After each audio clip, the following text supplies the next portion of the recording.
AI rhythm. Yeah. AI rhythm. Yeah. AI Some freaky, Gore. yeah, Blood some on the dance freaky floor. stuff going on here. In the early 90s, public usage of the internet was limited, and the problem of giving ordinary Americans network access had excited Senator Al Gore since the late 70s.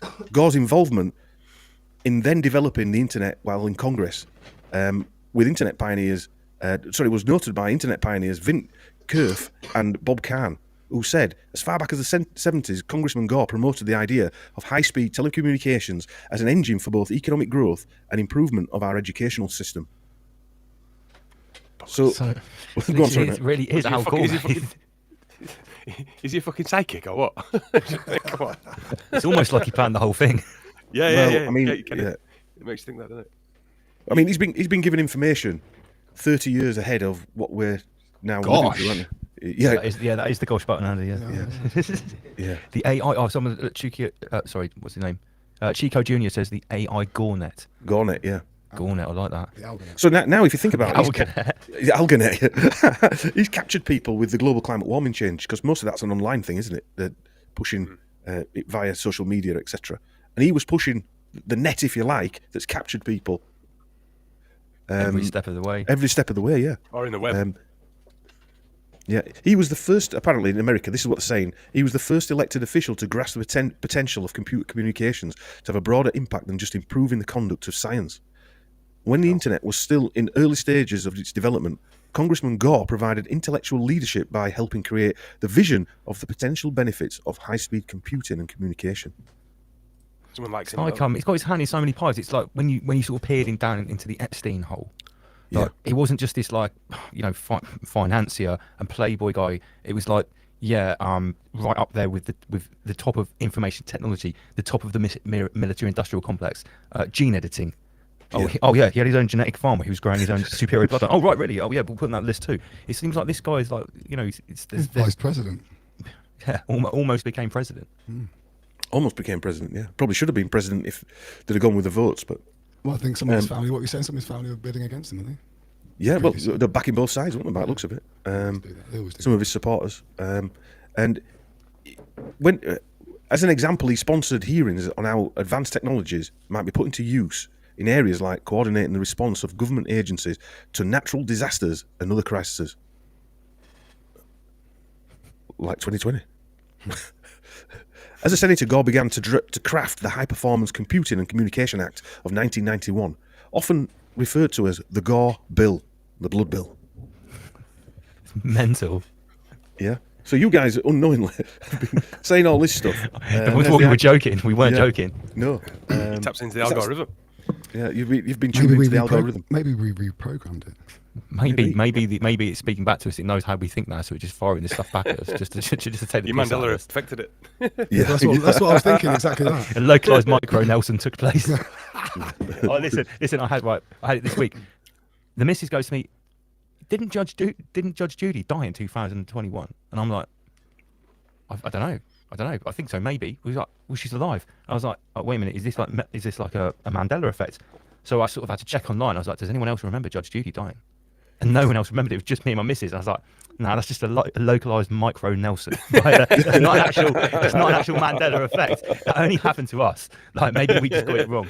Yeah, you definitely need more than 2 years, Lance. You need more than 2 years.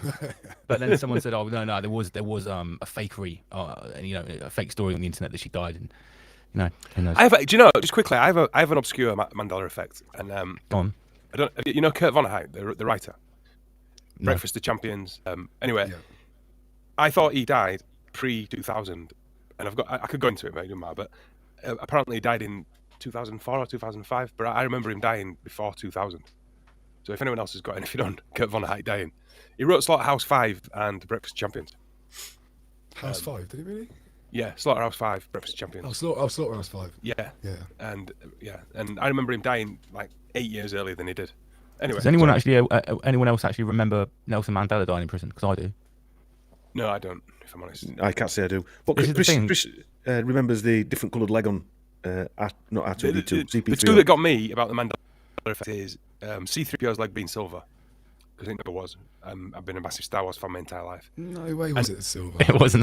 When I It's saw that, I was silver. like, that's It's silver. bullshit. And when I Mate, saw I've that got Mandela effect, I dragged out my old DVDs that I've got the box set of from fucking 20 years ago, put it on, and his leg's silver. He's got one silver leg. Fucking Demiurge changed it, mate. That's what Someone happened. changed it. And the other one is the James Bond one, Moonraker. Do you remember the Moonraker one? Yeah, Snell just said that here. George's teeth. girlfriend's teeth. Yeah. Because I have What we actually, I need- remember that. Yeah. We need to ring Anticovi up and get her to get us that Back to the Future car. They're the two Mandelas that got me anyway. I don't know about anyone else. Well, and the third Kurt Von Heyt one, but no one knows who he is, so that's a bit weird. It's a bit like yours, eyes, like, to be fair. Yeah. Just experienced it on my own. So this picture is the High Performance Computer Act of 1991. We're nearly done now, actually. So, and this is what he pushed through. This is basically it was created and introduced by Gore and led to the development of the National Information Infrastructure and the funding of the National Research and Education Network. The funding allocation was $600 million. That's quite a lot in 1991. That's a lot. The Gore bill. Yeah, Hold it led on, me so- to the Gore bill. Yeah, sorry, Omar. No, I was just going to wonder how much education got that year. Yeah, Yeah, right. probably Yeah, zero. if you add that up to like some other government expenditure that year, that's when you realise how big that was when you compare it to what they spent on other things. Yeah, for Like sure. Climate change. Yeah, like all of it. Now these two guys here, well, I'm just a small bit on these. It led me into a different direction, but the guys that were commenting on that Gore was pushing the internet in the 70s, Vint Cerf and Bob Kahn, and they worked for the Advanced Research Projects Agency Network, ARPANET, and ARPANET was established by the United States Department of Defense, and also by the Advanced Research Projects Agency, ARPA, and so Did that become DARPA? yeah, I think it did. Yes, yeah, it did. Yeah. So these people come up with Man-Computer Symbiosis. It's the title of a book by a guy called J.C.R. Licklider, which was published in 1960. Licklider outlined the need for simpler interaction between computers and computer users. Licklider has been credited as an early pioneer of cybernetics and artificial intelligence. So these are guys, that were another guy who were working for this agency. Bob Taylor was also an American internet pioneer who led teams that made major contributions to the personal computer and other related technologies. He was a director of ARPA's Information Processing Techniques Office from 1965 through to 1969. Internet, Before they even finished the internet, they were already talking about like merging humans with a computer. yes, Before they'd even actually properly launched the internet for peasants. exactly. Well, these are coming out of meetings that are 50 years in advance, aren't they? Of course. That are planning what they're going to do. They've got to get us in the right state of lobotomization to bang fucking frying pans and buy toilet roll first before they can press the button. I think all that technology already exists. I think they bleed it out to us bit by bit, if I'm honest. For sure. Yeah, I mean, definitely, it's yeah. even openly admitted that like the military industrial complex had the internet like back in the 60s. That that you can find that on official records. So if they're telling us that, it's like we said, it's more It's like likely that this stuff is released to us. Flat screens and iPhones and tablets. You can explain a car, can't you? People can explain a car to me. You can't explain that bit of technology to me. No. There's an explanation, is there? It's fucking witchcraft. Really. So those two guys there, though, Chris, who were getting that award from Bush, they were Bob Kahn worked at DARPA, Vint Cerf worked at the CIA-run Stanford University, and later DARPA, and they formulated the Transition Control Program. And apparently, the ARPANET was decommissioned in 1990, Came DARPA. just about the same time as the internet was rolled out, 91 time. Yeah, a bit like Facebook, a bit like that thing we were Facebook, talking yeah. about in that where what would it call? LifeLog was closed down on February 3rd, and Facebook After was Facebook came out. yeah, Facebook came out doing exactly the same thing. Then And the so movie, they just to make sure you realise. yeah, the where movie, it came just from. a bit, just a bit social networks. That'd be a good one actually, wouldn't it? Doing like a movie night of the background of all these movies. That'd be a good one actually. You said his name was Bob Kahn, Bob Kahn, Kahn. not K-H-A-N. It's interchangeable. Khan can be spelled either way. No, because I'm looking at one Bob Kahn. He's got a real similar sort of like.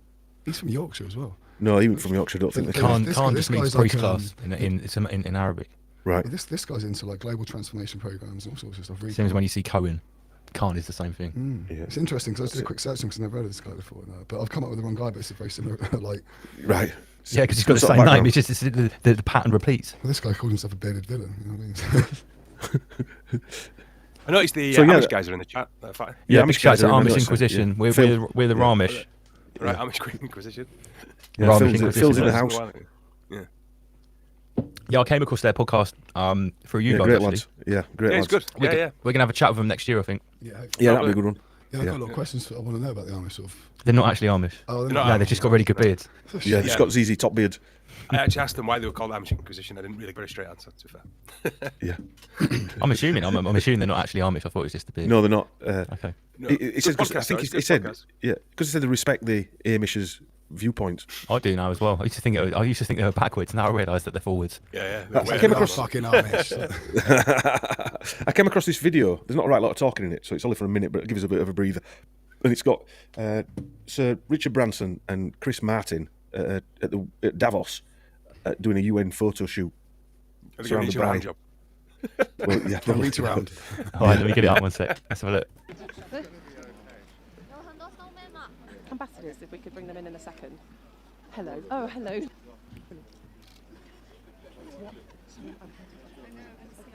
Okay, guys, have you got... Yep. Sure. There you go. Perfect. Yeah. Perfect. And then we'll bring you in. Okay. Okay. I think it was really to come in. That's all right. Gather in with Just like Save the Snowman Fund. Climate change is threatening these snowmen. Whoever did this is incredible. Yes. 2.5 days. Thank you.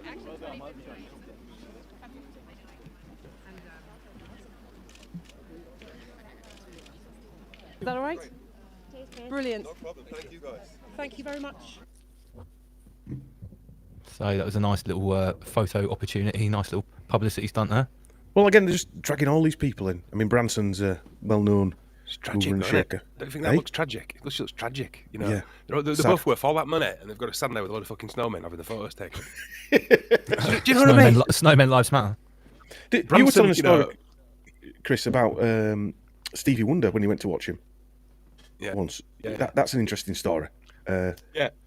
Well, it was. I mean, I went with my mate. He got some tickets to go. You know when he played in Hyde Park with Lionel Richie a couple of years ago? Yeah, but just before the COVID nonsense. And Steve Wonder were on stage. They had a DJ with him, and he flaked. He kept flaking. And then everyone stood there going, "What the hell's going on?" You know, loads of people there. And it literally looked like someone just walked up and jabbed him in the neck. And then all of a sudden, they were back to Stevie Wonder. It was very odd. Oh, really? Yeah, it was very odd. He was like that. Do you think he's a diabetic, Chris? Do you think that's what happened? Do you Well, think no, he no. went into- And in the middle of that concert, which was there was literally everyone, there was thousands of people there, and they're all like waiting for Stevie Wonder to kick off and sing classic Stevie Wonder songs, and he didn't. And he'd start and he'd stop and he'd start and he'd stop, and then a DJ would come on. And everyone's like, "What the fuck is going on?" And I saw him on the big screen, and he was just sat there like hunched over. And then people came out and they started like talking to him. Then all of a sudden, he was like fully motivated. But then at the end of the concert, he said, "Sorry about that I lagged a little bit. But I'm due a kidney transplant in October." This was in the summer. I'm due a kidney transplant in a couple of months, basically. Now, I know people who've had kidney transplants. You literally, someone dies, then you get a phone call, and then you go out and you get the kidney transplant. How he knew he had one planned for October is beyond me. He's probably getting it from China. You can tell them exactly when you want it there, and that's with peasant money. Like, Mail order. 10k, no problem. But Stevie Wonder is like, well, I haven't really got time now. I'll have it then. Keep it warm for me. I swear what they injected was a bit of Adreno. And, But just Yeah, when you probably think just- about, you know, the whole lifetime actor performing monkey thing, that's what that looked like to me. So Richard Branson's worth how many? I don't know. You probably know better than me. Why is he? Apparently stood in a- 5.5 billion or something like that is worth. 5.5 billion. Yeah. And he feels the need to stand in a field of snowmen and have his photo taken with another knobhead. Freezing his nuts off. Freezing us. Why would you do that? You would not do that, would you? In a million years, unless you were part of some agenda scope, you just wouldn't do it. yeah, which you Yeah, he's truly- not making any money out of that, is he? No, No, there's, yeah, there's but no you- reason to be there. to keep his brand, his face is part of his brand. Don't forget, you know, his beard is. Yeah, but even His beard is part of his brand. Or even then, Everything, his his look. You know beard what I mean? he's reached the point at 5 billion where you don't really need to be involved in your brand anymore, do you? Or your branding. I suppose, yeah. Just get someone to draw a Kentucky Fried Chicken cartoon head here and use that. I just feel like Andy's, like, your Yes, it looks a bit like him, concept, doesn't you can't actually grow one. What are you saying in the back there, bartender? Oh, I turned your mic on, by the way. He's giving me general shit, Oh, as hello. usual. Andy's just jealous because he can't actually grow a beard himself. Oh, right, you're jealous of Mr. Branson. Is that right? It was strange, you know, because, well, not strange, but his great granddad was he was a barrister on the Privy Council, etc. And he wrote a book with a guy, another Sir something or other, and his last name was Schwab. So, that, honestly, Lance, I looked at it and I thought, no. Anyway, he's, yeah. It's like a never-ending play. The great work goes on throughout the ages, and these families have different assigned roles, and sometimes they change around, but it's just always the same people. Yeah. It's like they're coming off a conveyor belt, like a bunch of clones or something like that. Yeah, I would it is. guess that Branson doesn't have a clue, if I'm honest with you. Do you not think so? He doesn't seem that smart to me, if I'm honest. It's like we always talk about, like Elon Musk. Have you ever heard him say anything slightly intelligent? Because I haven't. Smartest man in the world, richest man in the I've world. watched a couple of his, like they're not interviews, they're where he's like descending knowledge, as such. Like, and he seems pretty clued up with some of the things he's talking about, but it's never not to the level of like scientific AI shit. I've never heard him talk about anything like that. But you don't know if Humans he's and got ours, an don't earpiece it? in, though. You don't know if he's got an earpiece in. No, you don't know where he's Yeah. on the piecing. Yeah, exactly. He doesn't Right, seem. He he- never he- seems comfortable. That's for sure. Whenever I see Musk speak, he never Can't seems. handle weed. I'll tell you that right now. Yeah, he then- can't smoke with Joe Rogan. But they use that, don't they, to make out he's a little bit special and a bit like, you know, super intelligent. They make him and I mean, The Rain Man. if someone really is that intelligent, you would sort of normally expect them to either be someone that is like one of those just polymaths, really charismatic as well, or they're probably going to be quite shy. If someone's really as intelligent as we're expected to think that Musk is, or is he just? But even if he was shy, business- he'd at least reel off a load of geek shit, you know, that you didn't understand. You know, Mm. Well, Musk put his name out there years ago. Like he was famous years and years ago, but the name only started coming about when he started doing all this online stuff. So what about if it was someone behind him telling him what to do, how to Well, it portray is, his name and his face, and going out like that way? He's got no part of it. He's just the body of whatever's The behind face of him. it. He's been chosen Yeah. to be the face of Yeah, something. he has been chosen, yeah. His dad owned an emerald mine, which apparently he bought in a lucky... He was delivering an aeroplane, and he had to land in... He was going somewhere, and he had to land in Kenya or Zambia to refuel. And somebody said, do you want to buy an emerald mine? And he went, all right then. So they bought an emerald mine. Because that's what you do. And they bought an emerald mine. in And a so- garage. We're in a garage. Yeah. And if you see his actual backstory, you just read it and you think, anyway, it's just absolute nonsense. And going back to that Branson thing, his grandfather was Sir George Arthur Harwin Branson, member of the Privy Council, and he wrote the book, The Treatise on the Laws of the Stock Exchange. The other man was called Sir Walter George Salis Schwab, with an E at the end. Yeah, Schwabi. and his original name was Solomon Ben Elias. Yeah, Solomon So we know where he's Herschel coming from. Steinberg Yeah. Schwab. Chief Justice of the Madras High Court in India. So how did And, Branson end up in a squat then? Did he get kicked out for nicking his dad's cigars? Havana cigars or something? Probably, yeah, probably. But you look at the history. None of them have got a history like we have. You know, No, they've And all got I'm a not- very elaborate history. I know. I've noticed Yeah, that about these people. and in fairness, you can't knock the children. The children can't help being born into these families. You know, that's not their issue, is it? But it's But what they also, why turn do out record like. them, You know, But why do they But record they them? continue Exactly, yeah, it, that's Thing real. recorded. The thing is, Generation, they- generation back. Yeah, these guys, they're taught from a very young age about what they have to repeat and how their cycle is going to continue. So, Mark, who called in the other week, period, he's made a good point here. There's a book from the 20s or 30s that a guy called Elon goes to Mars. If I'm not mistaken, that book is actually written by von Braun, which was one of the Operation Paperclip ex-Nazi NASA who's the guy- rocket Who's scientists. the guy that wrote Trump? I'm not sure that was written by. No, that's that. Yeah. You're not sure? I don't think No, that book was written by Von Braun, was it? That's what I heard. And the first man to go to Mars was called Elon. Can anyone in the Well, in the No, live chat? in the book, it's about the young boy Trump, isn't it? And he. No, it's wait, not no. written That by- book that book is written by Inglewood. Their name is got. It's the name of a watch. That's a different Right. book. Oh, Yeah, right, sorry. Yeah, that's a totally different thing. Yeah. Oh, sorry. well, if you want to join us, my Lance, fault, Chris. Blame it on Homer Bees. yeah. If Anyone you, in the live chat? What's this book called? if you want to Von join us, Braun. Lance, we're going to do a. I've written a Von Braun presentation. We're going to do live. Oh, we'll Which is- wait for that, shall we? Yeah, which is quite an interesting one. Yeah, some of them. And did you know that Werner von Braun is related to 3 royal bloodlines? The British bloodline being one of them. Yeah. Yeah. Yeah, and the Von stands for Baron, so Yeah, right, yeah, that's Baron Werner von Braun. Baron always sounds pleasant sinister as well, doesn't it? Yeah, but it's interesting to look into his background, where they say he invented the V2 rocket, when in reality he worked for the guy who invented the V2 rocket, and he was the head man that came over because, again, he's got the bloodline. He hasn't he? was high ranking in the SS, so he got to take the credit. Yes, yeah. Almost a bit Muscovian. Oh, also, yeah. Well, he Definitely. speaks. If you think of Germans trying to talk English, they always have no matter how long they're in an English country, they always have a German accent, don't they? And you listen to him when he's doing that Disney thing that Godvad just put on there many times, and he just talks proper English, like he's from England, not America. Better English than we do. Yeah, Yeah, but those people probably never classed themselves as German in the first place, which is what you've got to remember. Well, they all go, I can imagine they all went to English. They're international who's, aren't they? So Well, I mean, when you start looking at Paperclip and you go into the people that they brought over in Paperclip, you know, so many people ended up running like the EU and things like that. Not that's outside Paperclip. they set up the EU Yeah, they set up the EU. So and NATO. and NATO, yeah. They're all members of NASA, Knights of Malta. CIA. It's just, you know, again, if you were going to write a novel, you couldn't write this stuff, could you? Was the other guy you were talking about earlier on, the other German scientist, was he part of Paperclip as well? Yeah, they'd brought. I'll try and find them in my notes, but they were all brought over in Paperclip, and all ended up working for these huge American defence contracting companies, you know, and then working for NASA as well. And they also, a lot of them work for the US military intelligence and things like that. So, they're interestingly, we mentioned the Guggenheims before. When a lot of them came over, they stayed on the Guggenheim estate. So you've got a load of ex-Nazis coming over and staying on the estate of the Guggenheims. The Guggenheim. The Guggenheimans. Wait a minute, aren't the Google Heims Yes, from the priest class? Nazis. Yes, yeah. Wait a minute, how does that work? Nazi. So get them into your house. The last four letters in their name is a giveaway, isn't it? Yes, it is. Yeah. Yes. They can do what they Yes. like. Yes. Yeah. This So is the what Guggen- people can't get their head around with Zelensky. How can he be whoish and then have what's it, Azov Battalion? How can that Yeah. be? Well, you obviously don't know much about World War II, comrade. Let me tell you a tale. Yeah. Roll Yeah, up we'll your go for sleeves it. and turn off all your recording devices. I'm going to tell you something. But yeah, all of these people. I mean, the Guggenheims, and then who's funding Paperclip? But again, they're all of the priest class as well, aren't they? So, I did some research on the Rockefellers, and the Rockefellers originated from Germany, and they were of the priest class. Yeah, that's right they are.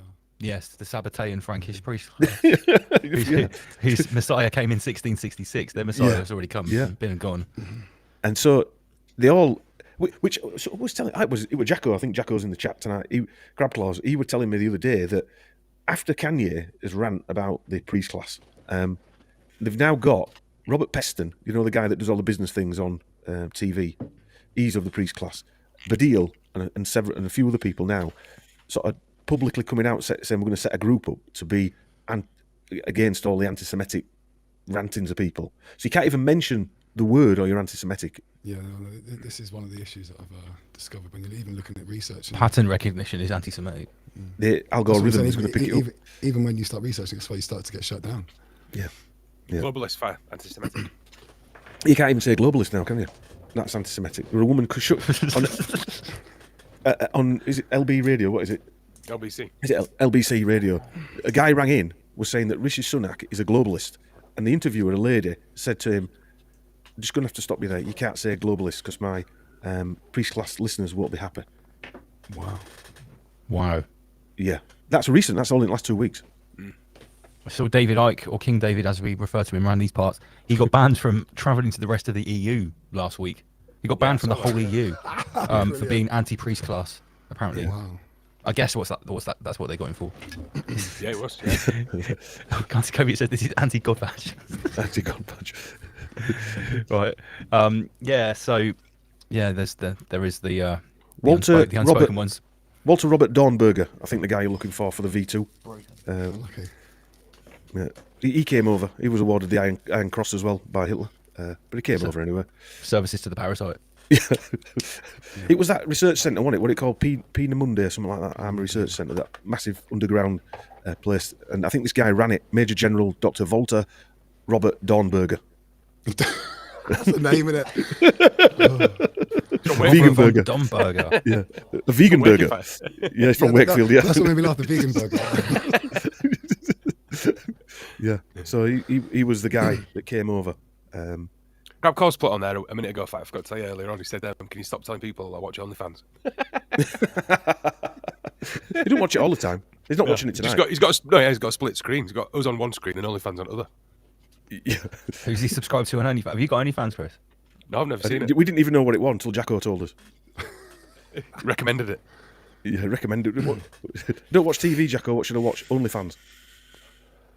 So anyway, there you go with Al Gore. I actually had to water that down because it would have gone on for about 5 hours. But Thank you for condensing it for us. Yeah. I mean, That was a good little dive into the Al Gore. it was good. Yeah. I'm not going to lie. I'm quite surprised. I didn't know Al Gore was quite so deep as that. Like, No, I thought you take a little look at him. For example, you quickly Wikipedia him, for example. Right? He's obviously, mate. It just he's looks obviously boring. well loved. He's well loved by the controllers, isn't it? That's But it clear, doesn't- because it he's doesn't- been given a lot of stuff on activism. And So all the things you spoke about, you see, they aren't really on his history, on his like database history as such, because and they're all quite big achievements. So yeah, they don't really want you to know this about him. It's weird. yeah, he's not like heralded as one of the guys that sort of like, paved the way for the internet. no, Doesn't tell you that.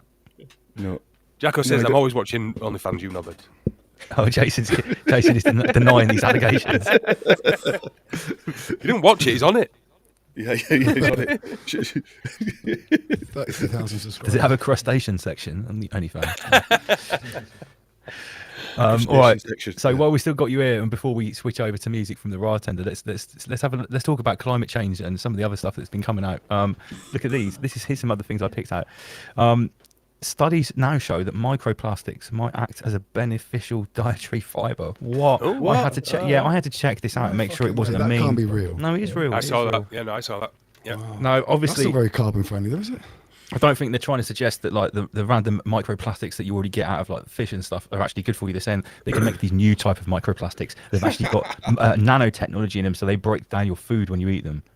I read that, Lance, and it said, if you read into the article, it said, not we're going to do it, but if things get bad and we need another form of, So what does that mean? If it gets so bad, you get so drenched, you're drowning in microplastics. What are they going to do? We'll make a new type of microplastic that actually helps you, and we'll pump that out on top of all the other ones. Oh, great! But it feels like there's an episode of Family Guy that I watched the other day. It was when Stewie and Brian went into the future. Yeah. And Brian needs to go for a shit, and Stewie literally just gives him a pill, and it gets rid of everything. Like, and it does some weird stuff. If like we. Oh, well, it's got like nanotechnology in the pill to get rid of the Well, shit. it's got something in it that's broken everything down. Yeah. Because they have talked about these microorganisms now that can eat things that can't normally be eaten, like plastic. Well, maybe in the future we'll just be shitting out so much microplastic they'll have this like nanotechnology that eats the microplastic. There isn't any in a tablet. There isn't any microplastic. Sir Lewis Hamilton picked it all up off that beach. Tell you what, Oh, did he? microplastics in dietary fibre. Yeah. Now, imagine I that actually- recycling. Yeah. I actually sent that one to Dom today, didn't I? Climate change is making migraine, strokes, and dementia. Wow. Most So when's that from? 16th. Yeah. Oh, so microplastic one's a month old. Yeah, this one is from 2 days ago. Climate change is making migraine, strokes, and dementia more severe. Right, can I just get back to the one? Yeah. So a female at the very top. What is that? That's the Daily Mail female. So you've got Daily Mail. It's just online the as well. female section. Female section. Yeah. So maybe microplastics will make you skinny. It's good for you. Yeah, Yeah. well, that's what I'm saying. Is why is it just in there? Because that's like surely that's quite big news for Maybe a everyone. female wrote it. Yeah, it's true. Yeah, why is it in the Could be. female section? Coop Dog says, I stand with microplastics for Ukraine. Thank you. Johnny Fox says, nanoplastics, one of your 33 a day. 33 types of, microplastics and nano. I was going to ask you guys, right? materials. When was the first time you heard, in your memory, even like being going back to being a child, when was the first time you heard anything about climate change? Because mine was, I remember being a kid and the teacher saying, airsprays were going to break the ozone. Yeah, that's what I was mine remember. as well, the ozone layer, yeah. What's happened to the ozone shit then? That's For gone. fridges, I remember fridges. You couldn't dump your Fridges. fridges. Greenhouse gases, CFCs. the greenhouse effects. That's what it was. I remember. That's what it was. That's how it's first labeled It's changed to me. so many times, hasn't it? Freezing, climate warming, blah, blah, blah. But I remember when I was a kid, it was aerosols. Yeah, That No, doesn't seem to be my- mentioned anymore. My secondary gone. school decided to try and get rid of deodorant cans. Right. One, because of all the asthmatic kids, but second off, because my head teacher then was like really into like the whole global warming stuff and everything like that. So they tried changing my school about, trying to get all these things in, but no one higher up would. What year was that? Would you listen to them? That was last year. No, this has got to be like. Are you sure it wasn't because everyone was just sniffing links through a sock? No more aerosols. Links Africa. It was like 5 years ago now. So, but you're talking about was probably my age. So we're talking about a retro global climate warming bullshit. Because I've not heard the Yeah, I think ozone that's the mentioned influence. That's the influence that teacher got. His learning was. Yeah, like exactly. that. I've Yeah, not so heard the he's ozone like mentioned for years. the book repetition syndrome. You know. Yeah. FPV Angel says it's what they're spraying. Maybe Yeah. we should talk about They need that to be because spraying bars, man. we're talking about climate Well, I change. said on one of our podcasts the other day, I went up to Yorkshire recently for a friend's birthday, to where me and Dom grew up, and because I went up there with fresh eyes and I've not been up there for a bit, I could not believe how much spraying was going on. It was the sky was full, zigzagging across the sky, and I just thought back to being a kid and I thought that did not exist. I never saw any of that when I was a kid. It just did not Yeah. exist. I And pointed even that to my Kim mum was and right. dad earlier this year, and I said, look, it was one day, and it was in the summer this year, and everyone was posting about it online. It was really badly sprayed this one particular day. I said to mum and dad, I said, look out there, look at that. And they said, oh yeah, what's that? I said, did you ever remember the skies being like that before? They said, no. What is it like that now? I said, it's like that all the time. Have you not noticed? They're like, no, we've never seen that before. I was like, this happens all the time now. Yeah. I think it's been.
Well. Good evening. You know what it is. Rise above, generate, rise above, extinguish fear, rise above, abstract. It's the midweek chat. Just waiting for Master Lee to turn up. I don't start the midweek chat on my own. No notes, and there's quite a lot to chat already about this week. As you lot, I'm sure, have already gathered. Welcome to Rise Above midweek. Here we got in the chat room already. Sasha English, big up Marky Boy.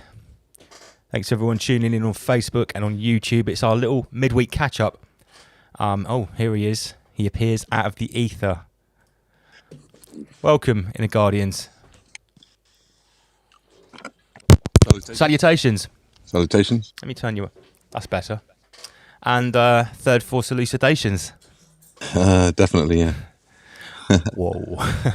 And powerful downloads as well. For both of us, by all accounts. Yeah, I'm still a bit wobbly, to be honest. Mate, I'm drinking red wine on a Wednesday night to actually sort of try and ground myself a little bit. I've hardly slept. Yeah. I've obviously, this is Wednesday. I've written no notes.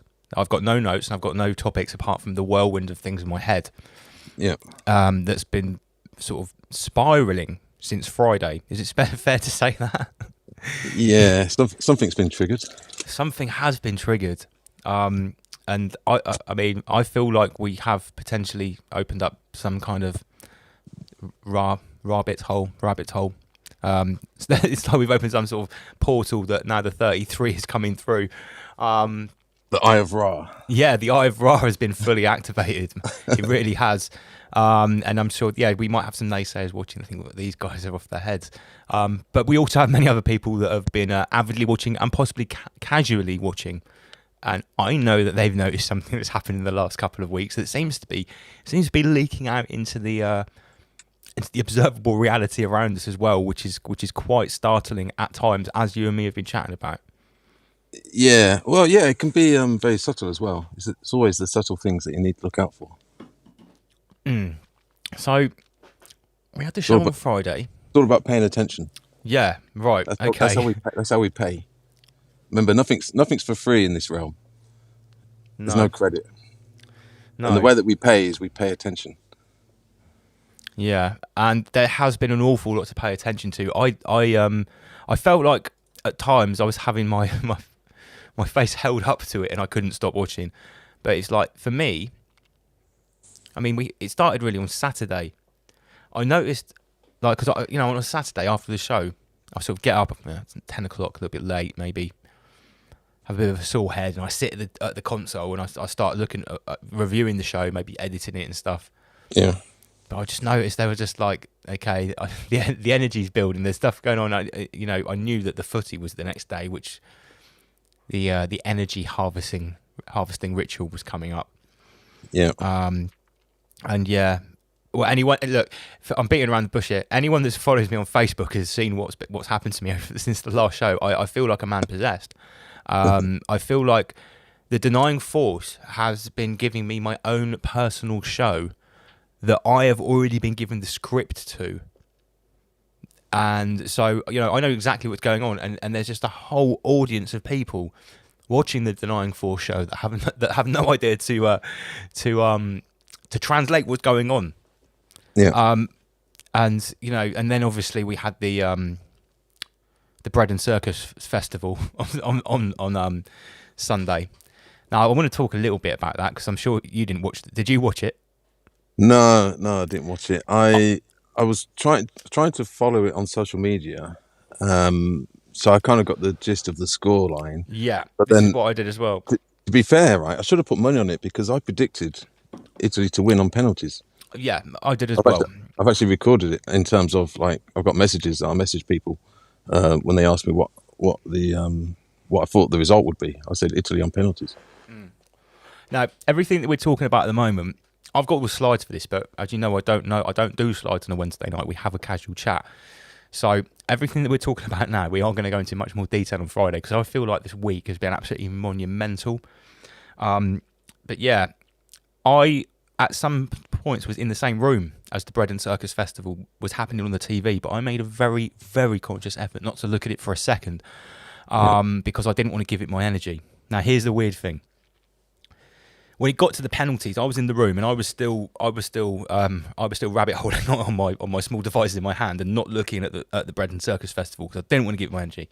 But when it comes to the penalties, I knew that we were roughly. I knew from the other people in the room that we were roughly sort of one behind or neck and neck, and it was always, they were drawing out the last bit of essence out of every single moment of that. I could have predicted it was going to go to the last penalty.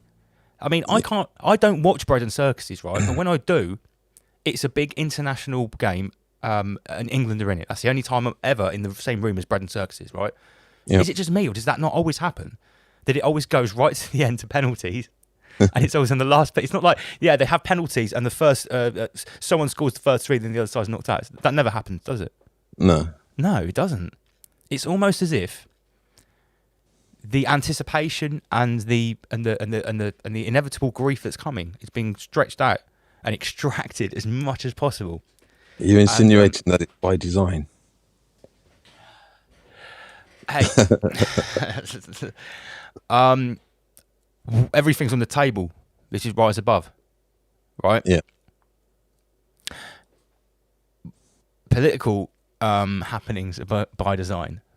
Wars are by design. We would even postulate that some illnesses might be by design, right? We know that in multiple other professional sports, match fixing is rife because there's a lot of money involved. Hey, I'm going to say it right now. I do white collar boxing emceeing. There's not a lot of money involved in that. Most of that's fixed. And there's only a few £100 involved or a few £1,000. When there's a few £billion involved and there's that much essence at stake, yeah, are we really in a position to think that they're just going to leave that to the to chance? I'm postulating here. I'm not saying anything. Well, you know that these big games can affect the whole economy of a country.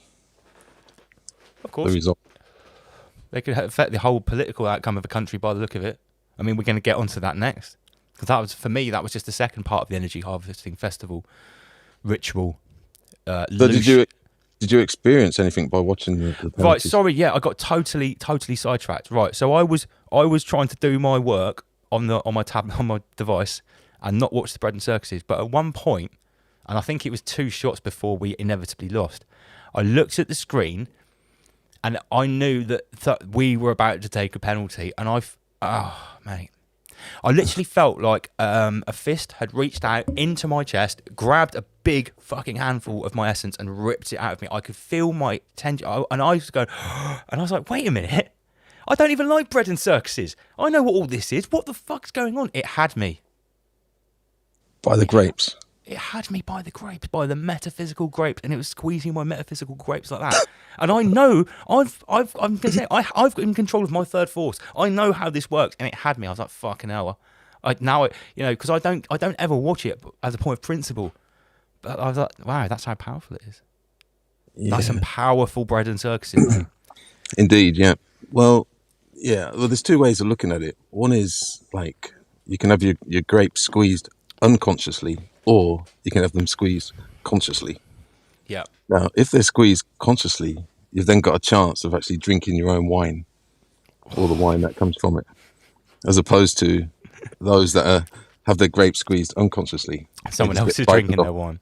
Yeah. Yeah. So, I would postulate that a lot of people had their grapes squeezed by that ritual, and the parasite absolutely gorged itself. For anyone that's seen my Facebook post, I'm going to say I was on fire after that. Like I hit the nail on the head with that parasite picture, and even people that like football, I expected a lot of backlash of that post, because there's a lot of people that follow me that really like football, and I'm not saying there's anything wrong with football per se. Okay, I'm talking about an energy harvesting ritual. Well, there's not a lot wrong with a lot of things. It's a case of whether you're the experiencer or the experience. Or the experienced. You have been experienced. Someone has experienced you. Yeah. So that's all there is. There's just a difference. It's just the quality of your consciousness as to whether you can be the experiencer or the observer. Yeah. Of the phenomenon. Yeah. Now, what happened the day after the big bread and circuses energy feast? I woke up the next morning and the weather was so horrifically bad I couldn't actually drive to work because the roads were flooded. I couldn't get to my work. I only work 3 miles away from where I live. It's in a built up area. Physically couldn't get there. I had to drive back and come home.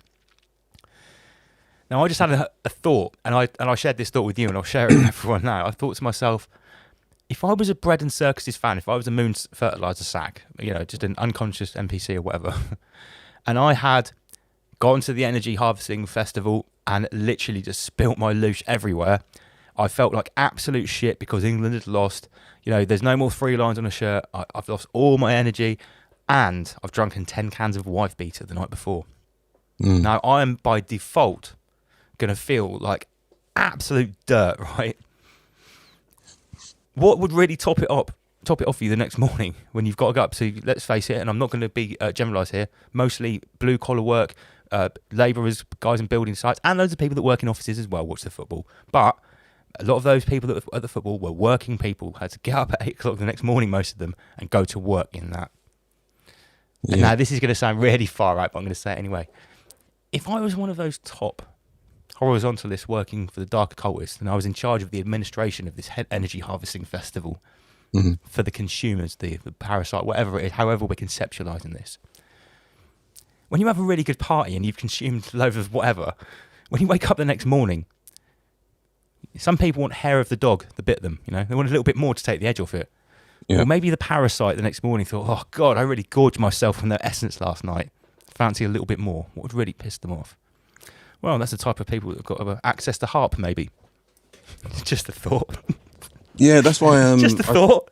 Do you know what I mean? I sent that video. I don't know if you saw it. I sent it, I don't know, a couple of hours ago in the private group. Which one? We've got 6. I can't remember which one. It was the weather manipulation.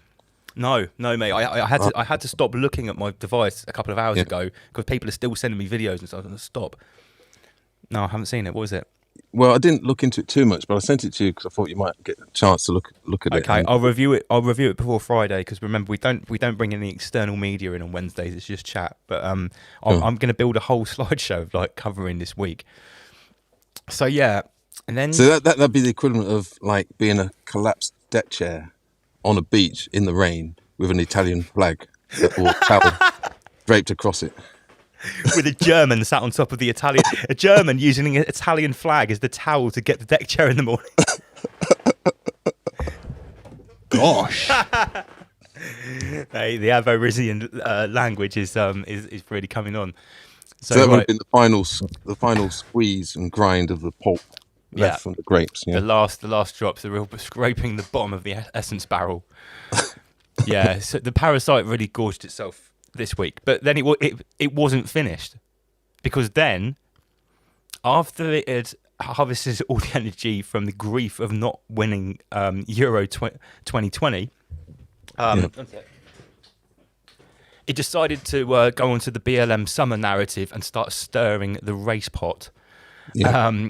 And look, I shouldn't have to say this, but like, no one that's pointing this out is denying that there's racists or racism. That is a stupid thing to suggest. What we're pointing out when we talk about this is the way that the media is using various different techniques to, again, harvest negative energy. I'm going to come back to this theme, because we always try to go one step deeper. It is about harvesting energy. Yeah. Go, oh yeah. Well, it sells papers. Raunchy headlines sell papers. No, wait. You think this is about selling papers? Who buys newspapers anymore? Well, when you think about it, majority of racism is a type of social conditioning for the most part. I think people inherently aren't racist, and we see this in children. It's something that comes with age, with regards to social conditioning, and sort of a territorial thing, of which the boundaries will be like physical territory, culture, gender, then race, religion. And these are all boxes that we get placed into at some point or another. And for the most part, I like I say, I don't believe that people are inherently racist. I think me neither. Yeah. It's a social conditioning. And I don't think this country is 10% as racist as the media would have you think. But I don't want to dwell on that aspect of it, because I think it's a red herring. It's about energy. To me, it seems like... Well, the first principles, yeah? Let's take it to first principles. Part of the download that I took after last week's show was to do with the sun. And I've had these thoughts before, right? Now, you understand perpetual motion, and that you can't have something without something. Yeah? Of course. Something can't be powered for free. Yeah? Or maybe it can, but under the knowledge that we've got, something has to be fueled. Now, have you ever thought about this? Take a look at the sun, right? And we're told that it's a flaming ball of fire or whatever, yeah? Yeah. But what is fueling it? Yeah, because why does it never go out? There must be something fueling it. Yes, because look, if the fuel is coming from inside the burning fireball, why isn't it already burnt out? Have you ever seen a burning? What is it? An everlasting explosion? Have you ever seen an explosion that doesn't happen instantly and just burns out? That's an amazing point. Yeah, I mean, what is fueling the sun? Yeah, because it should have burnt out by now. But and is there a pipe going to it with some petrol or something? Some kind of fuel. And remember, right? Have you ever done any fire training at all? I've done a fire safety course when I was a security guard at Holiday Park. Yeah. So in order to have a fire, you need 3 things, don't you? Yeah. You need to have fuel, yeah, oxygen, and ignition, spark. Right? Yeah. Yeah. Heat. So there you see the 3 forces, or the law of 3 in action. Even something like fire. This is what they teach. If you remove one of those forces, you've got no fire. It's impossible to have fire. Yeah, you can't. That's why you can't have fire in a vacuum. Yeah, and it's a triad. Yeah. So I always come back to the triads.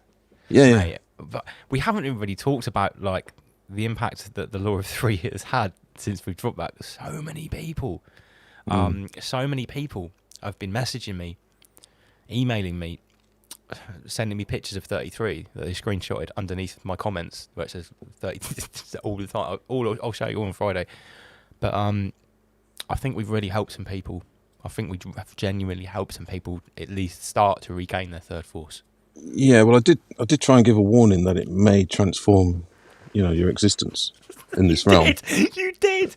You actually said, "I'm just going to give a warning. What I'm going to say might transform reality." You weren't lying. We opened the rabbit hole. We opened the eye of Ra. Well, I'll give you another law of three. So, for instance, the timeline, right? We all know this, right? You've got past, present, and future. Now, we generally understand that we don't know the future. Well, in actual fact, if your triad's in order and in good working condition, you can actually see the future. Are you trying to suggest that conspiracy theorists can see the future because they've got their triad in order? Potentially, yeah. Why not? That's an interesting thought, isn't it? The deck chair is erected. They have a fully erect deck chair. In the sun. In the sun, with no Italian flag or any German sitting on it. So, well, what is reading the future? Because, let's break it down. The first word is reading, okay? Mm-hmm. Some people accuse me of thinking that I can read the future because I'd say things that happen 6 months before they happen, along with other people. So I have no special abilities.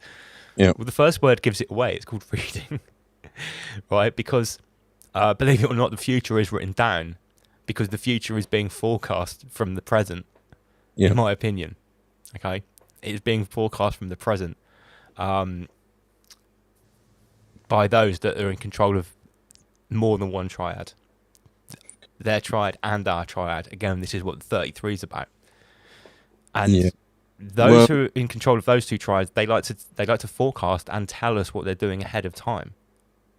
Yeah. We need to know the signs and where to look for it. Well, you're going into the realms of are we the creators or the recipients of this realm? I'm very glad that you just said that. Because here's the other thing which has really helped my download ability this week. What day is it today? Wednesday. It was Monday night when I was finally sort of able to potentially sleep after Friday. And I was lying in bed and YouTube was just playing in the background and I was I was still downloading. I was like sweating. It was like, there was a lot going on. And I was trying to just not look at my phone because people kept sending me stuff and it was all interconnected. And then on YouTube, Ra started speaking. It said, "I am Ra," and it was a recording of the Law of One, the channelings of Ra. Okay, and obviously this is something I spoke to about before, and I know you've looked into it. For anyone that doesn't know what this is, I've said it before, this is the ultimate Rise Above homework. The clue is in the name, Ra, Rise Above, okay? It's a channeling from the 80s. I would say it's the closest thing to the undiluted or the undistorted sacred teaching of all existence. But the start of the channeling, he starts it with, "I am Ra." And I was just lying there, so this electronic voice comes on, "I am Ra," and the channeling starts. And to say that I felt like it was speaking directly to me would probably be an understatement. Again, to naysayers and to those who are still only with two forces on the horizontal line, this will sound like the words of a madman. Ra talks about the fact that we are the creator. We are co-creators. Yeah.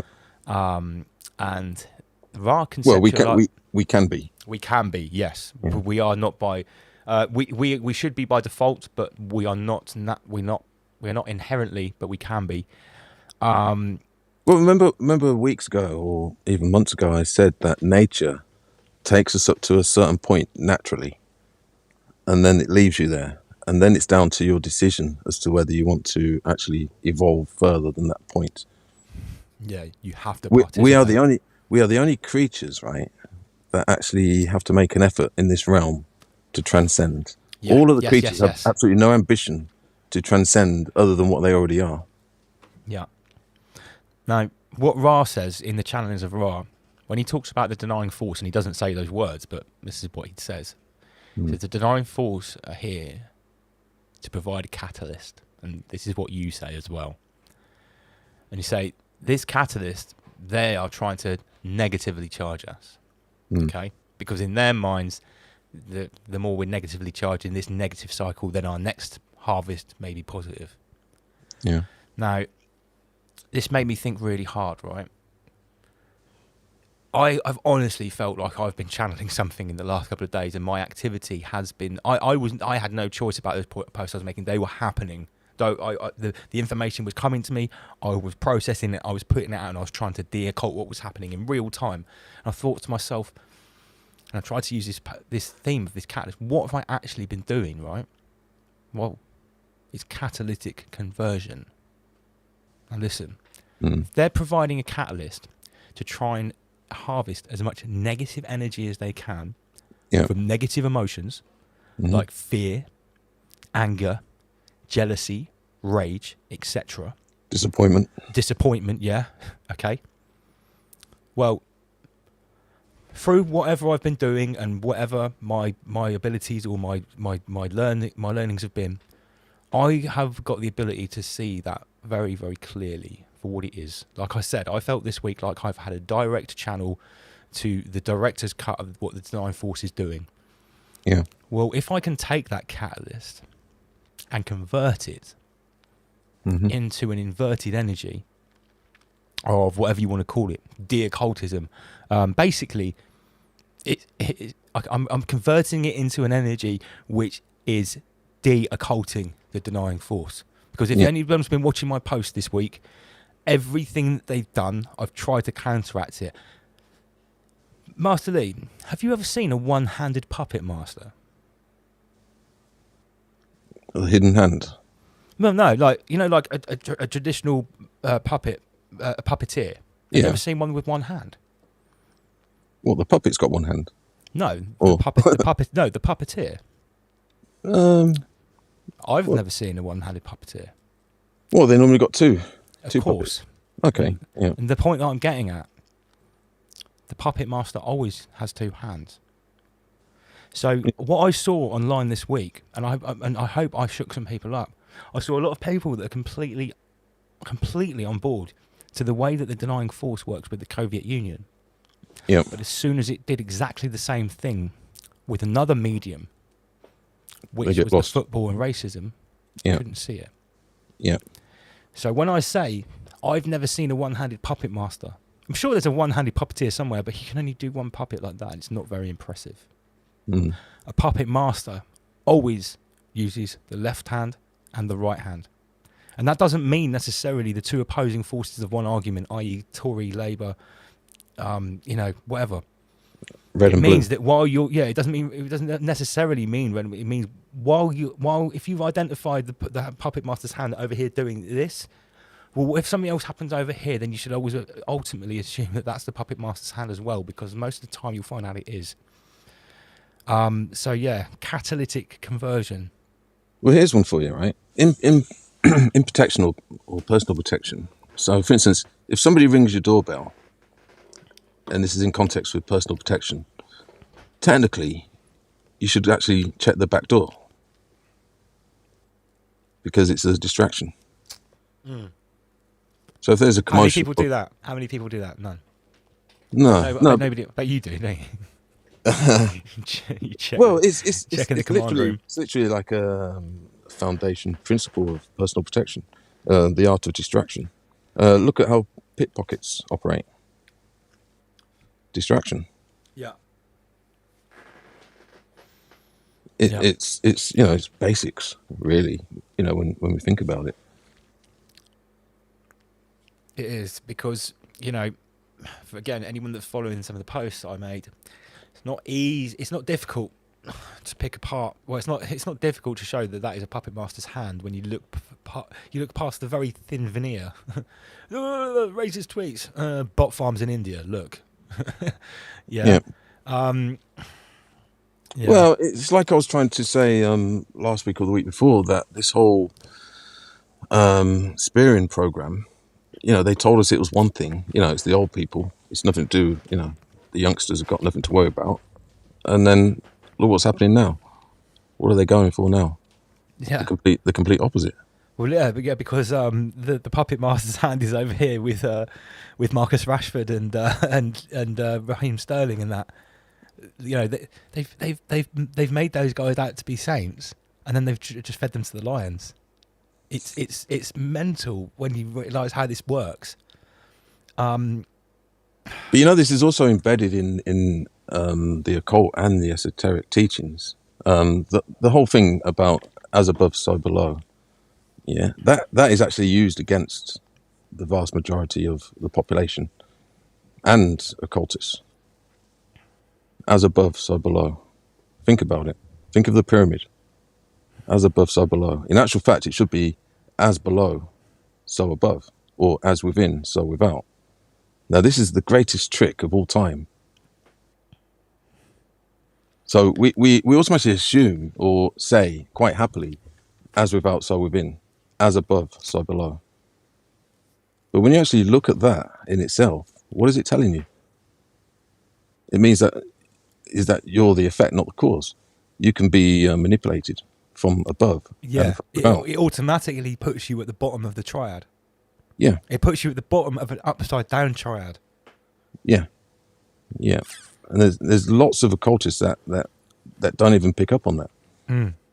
Because at the end of the day, let's face it, the dark occultist, the real dark occultist, or the negatively charged fourth dimensional entities, as Ra would call them, that actually walk the earth as humans, Mm-hmm.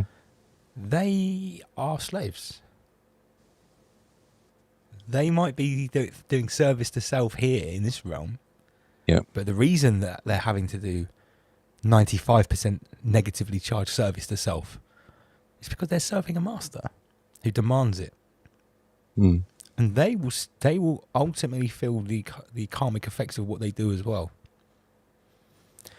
Oh, I feel so different after recharging on the Law of One this week. Honestly, I feel ready to become man number 4 now. Absolutely ready to learn the fourth force. Absolutely ready. Yeah, I mean, these numbers, they keep coming up. I mean, what dimension do they say we live in? The third dimension. Third dimension. Yeah. Is it coincidence that it's the third dimension? No. Law of 3, triads. No. 33. Everything is everything. We already know these truths. It's just that we just don't really know how to approach them or how to look at them. I was saying to the missus earlier on, I was saying, like, Lee is the greatest teacher that's never taught me anything. All he's done is, and you know what I mean when I say that. Yeah, You have obviously taught me some things I didn't know before, but the greatest things you've ever taught me are the things that I already knew that I forgot. You're the greatest reminder of all time. Well, yeah, I said ages ago about there's many different ways of teaching people, but there's 2 fundamental ways. One is that you teach somebody as though they don't know anything. And the other one is that you teach them as though they do know it. They just don't remember how to do it. So you just remind them. So one is teaching from a kind of negative perspective. The other one's teaching from a positive. So I use the latter. So with my students, I work on the assumption that they already know what I'm about to teach them. I just need to provoke or poke or... Provide the catalyst. Yeah. Provide the... and this is what the denying force... See, the denying force can actually be very useful if you understand how the laws work. Yeah. Mate, I literally was activated by the catalyst that the denying force provided me this week, which started probably on Saturday night before bread and circuses. That's when I started to feel like I was in full flow state. I wasn't even using the fire system anymore. The fire system for me is a day-to-day system of recognition and activation. Focus, intent, remember, and execute. Those are all conscious decisions put into hierarchy, put into a linear pattern for maximum effect. Well, when the denying force started to really present itself to me on Saturday evening, when I was just looking, I sit here with all these screens. I have all these screens for a reason. It's so I can take in more. I'll tell you what, this week, if I had 2 keyboards and 4 arms, I could have really done some damage. But when it started charging me, especially during the bread and circuses on Sunday, I really felt it. I literally was in flow state. The fire system was way back there, and it was just happening. I actually felt not that I didn't feel in control, but it was something that was happening. And then Richard Branson happened. Just to top it off after the energy heart. Well, it's another coincidence. Yes, it is. Let's put it like this, because once the bread and circuses and the race baiting energy harvesting finishes, it was like, right, let's stop. We've got all the negative energy now. Let's get a bit of fake wonder and awe. That's what it felt like to me. On the verge of galactic. Did you see the video that I sent about the altimeter? Yeah, I did. Yeah. About how the feed cut. Was it Harry that sent that to me this morning? Someone sent that to me this morning, like, when I was trying to stop the downloads. I woke up at like 8 o'clock this morning. Lance, look at this, and my phone has been like an Uzi 9mm today, just with the notifications going off. People sending me 33. So yeah, Branson, he's flying up in his spaceship, and at 2 minutes 30, so that's 2 3s, or roughly just after 2 minutes 30, the screen starts shaking, and the altimeter suddenly goes to 0. Yeah. But if you look at the last number on the altimeter before the screen, something happened to the stream. There was a bit of glitching, and the altimeter clearly went 0. The last number on there was 179,000 feet and something. It was on there for a millisecond. Yeah. So what? If you Google how many miles that is, it's 33. It was 33.9 miles. Yeah. No. There is a certain student. Are you surprised? No, I'm not surprised at all. Okay. But there was one rather reluctant student of the Aborigine Mystery School. He sits at the back of the class and he pretends not to listen, but he does. He pointed out, we'll call him Des, because we don't want to dox people online. Des Beddoes, we'll call him. Des is very interested, but he's also super skeptical. As we've been interacting. I've been interacting with him for a long time. I've known the guy for a long time. You've been interacting a little bit. Yeah. He said, "Well, that's not a bad thing, No. I invite skepticism, because for people that are sitting on the fence, there's no point in me just preaching to the choir. I need some taxing questions. Yeah. For people that are sitting on the fence, they need these questions. So we welcome Des. Well, he pointed out that wouldn't it have been good if it was exactly 1,800, exactly 33? And I thought, well, what's it? So the stream would cut in exactly when it hits exactly 33 miles, not 33.01. And I was like, well, yeah, that would have been good if it wasn't 33.9. 33 was still the amount of miles. But I said, if it was exactly 33 miles, would that have made a difference? Would it have, swayed you? So there might be something going on here. But I mean, it's not the only time that 33 has literally head dived into what we've been discussing, or the occulting. Yeah. It's sort of, it seems to be like just photo bombing everything that I'm doing. Literally, and I'm going to show this on Friday, because loads of people watching will probably be some of the people who have been sending me stuff. It's like, well, the general conclusion with regards to the Richard Branson expedition is that it's so the outer limit. Yeah, it's a complete occult ritual. Yeah. And they're kind of, I mean, personally, I don't think they actually did anything of the sorts. I think they just went up and back down again. Well, he probably just did what they do every time they go up and do one of those flightless flights where you simulate weightlessness. They've been doing it for decades. Yeah. Go up to the edge of the atmosphere and dive down so everyone feels weightless. Whoa, we went to space. Yeah. What I think it's all to do with is that it's part of a ritual where they're sending the energy up, and they're getting everybody to look in a particular direction. I mean, I've mentioned this many times, and remember, their objective is to keep you in the 3D realm. Yeah. Now, even on the horizontal line, by looking up, you're still not actually transcending. You're just looking up. Now, what they're trying to replicate is that you can only have transcendence physically, not metaphysically. And also what they're reinforcing is that you can only get to the outer limits or to the heights if you've got money. And is it by coincidence that you've got billionaires that are going up there? Oh yeah, So and also so they're reinforcing the need to be wealthy. monetizing space. Well, they're monetizing transcendence because it's only for it's only for the wealthy elite that can reach such heights. Now, if you notice, they're using the mantra of like this will be accessible to everybody at some point. Everyone's got 33 million bitcoins.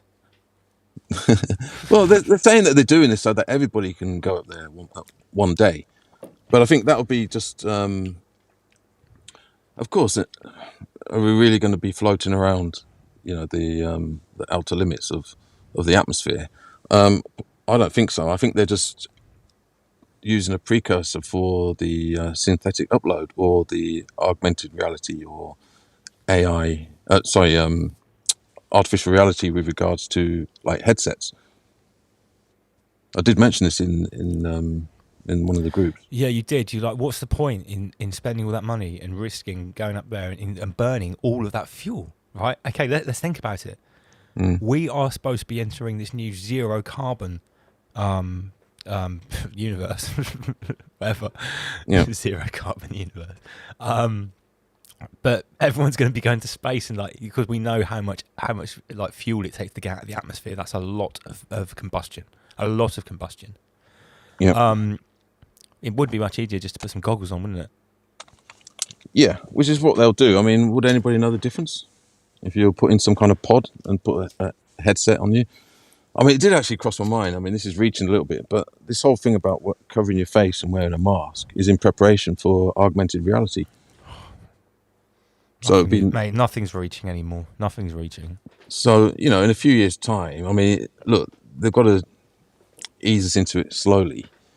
The notion of covering your face as being a virtue or a great thing, and that offers freedom, is just one step away from them saying, here you go, here's a headset, stick this on, or a helmet, put this on. You're going to go to the outer limits.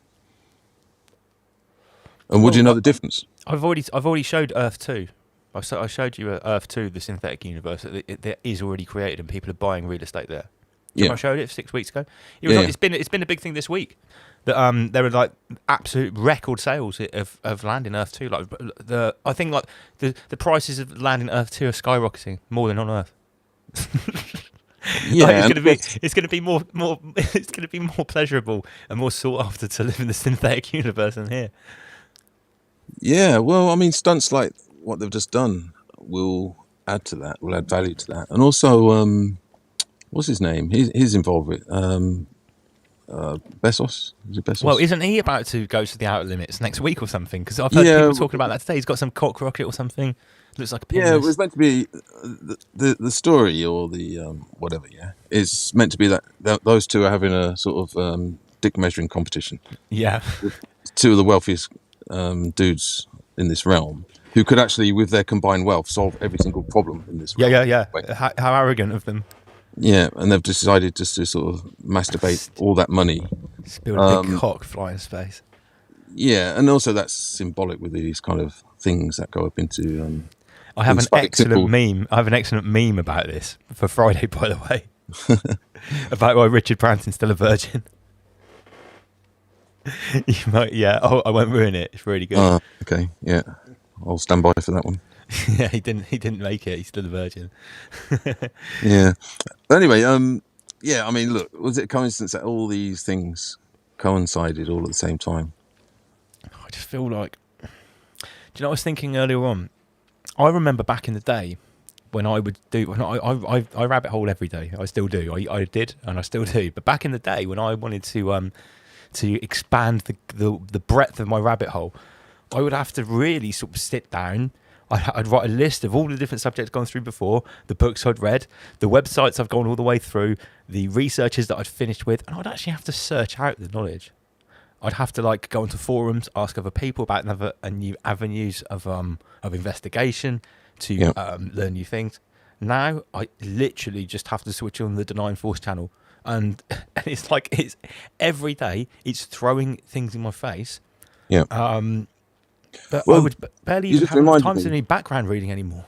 Yeah, you just reminded me of something. So the modern or quantum occultists, as I call them, they're sort of saying or suggesting that this Richard Branson activity that happened the other day is all to do with high altitude thinking. So literally, they are showing us what we're meant to be doing. So, for instance, we all know that saying. I mean, I'm probably going to butcher it now, but it's something to do with you need like a higher level of thinking to solve a problem. So you can't solve a problem on the same level. You can't solve a problem with the same level of consciousness that created it. Yeah. Yeah. So you need high altitude thinking. Yeah. Which actually creates a triad, by the way. So it's symbolized in the shape of the pyramid. So your level of thinking is raised. So that means that you've got high altitude thinking. Then you can look down at the problem and solve it. The solution. Remember, I said the solution is always in the elevated point. Change your attitude, alter your. No, wait a minute. Alter your attitude and change your altitude. That comes from one of our fans, Diego Sanchez. Okay, yeah.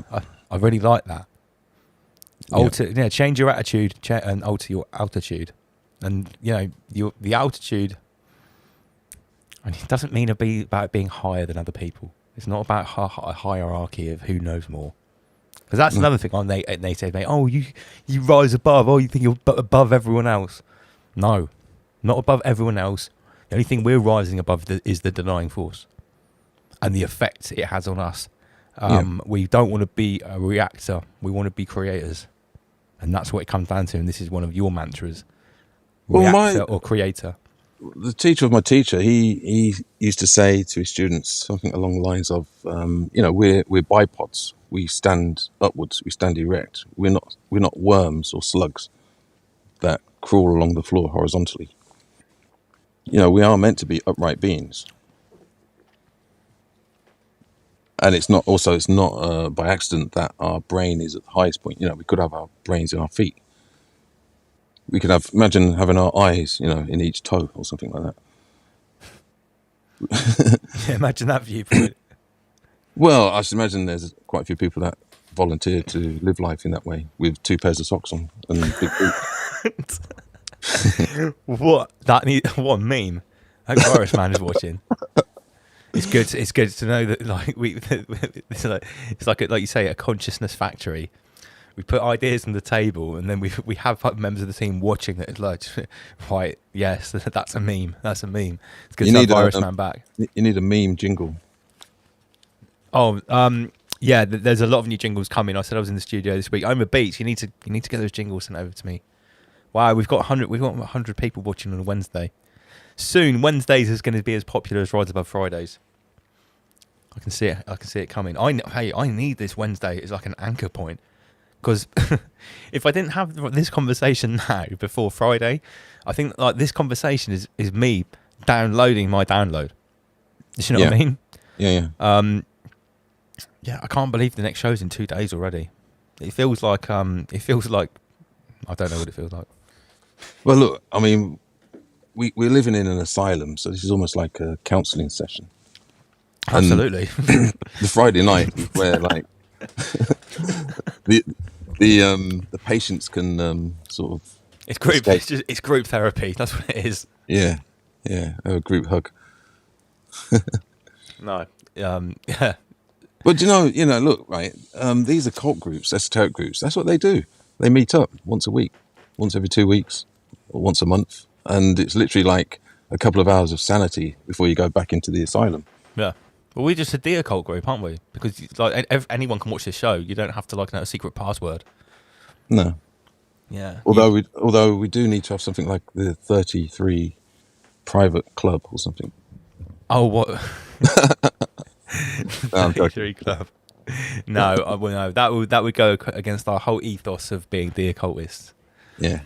But maybe there should be I feel like there should be like an initiation pool, because like I do worry sometimes, right, for brand new viewers, because now we have surpassed level 33. It's gonna be show 35 this week. I'll tell you what, I don't know about anybody else. My life has changed since episode 33. Absolutely, I feel like I've absolutely 100% regained my third force. But yeah, I do worry a little bit for brand new viewers who are noobs. Have you heard from Comprehend? Oh yeah. We were chatting today. He's asking for links. He's like, "Can you send me some links of what we were chatting about?" I was like, "What do you mean of what we were chatting about? This is Rise Above. What do you want, the Akashic Records in a link?" No, big up Comprehend. It's okay then. It's okay. Oh no, he's okay. No, mate, he's great. He's been bigging us up. He's cut some little clips out of the show, posting them up. He had a great time. Yeah, shit. We didn't even. That's the first thing we should do on a Wednesday is recap about like last week's guest. We didn't even get a chance to do that. He was a fantastic guest, and it was really good to see someone's our hole open live on air. Just a little bit. He was already open, but we put the shoehorn in there and opened it a little bit more. Yeah.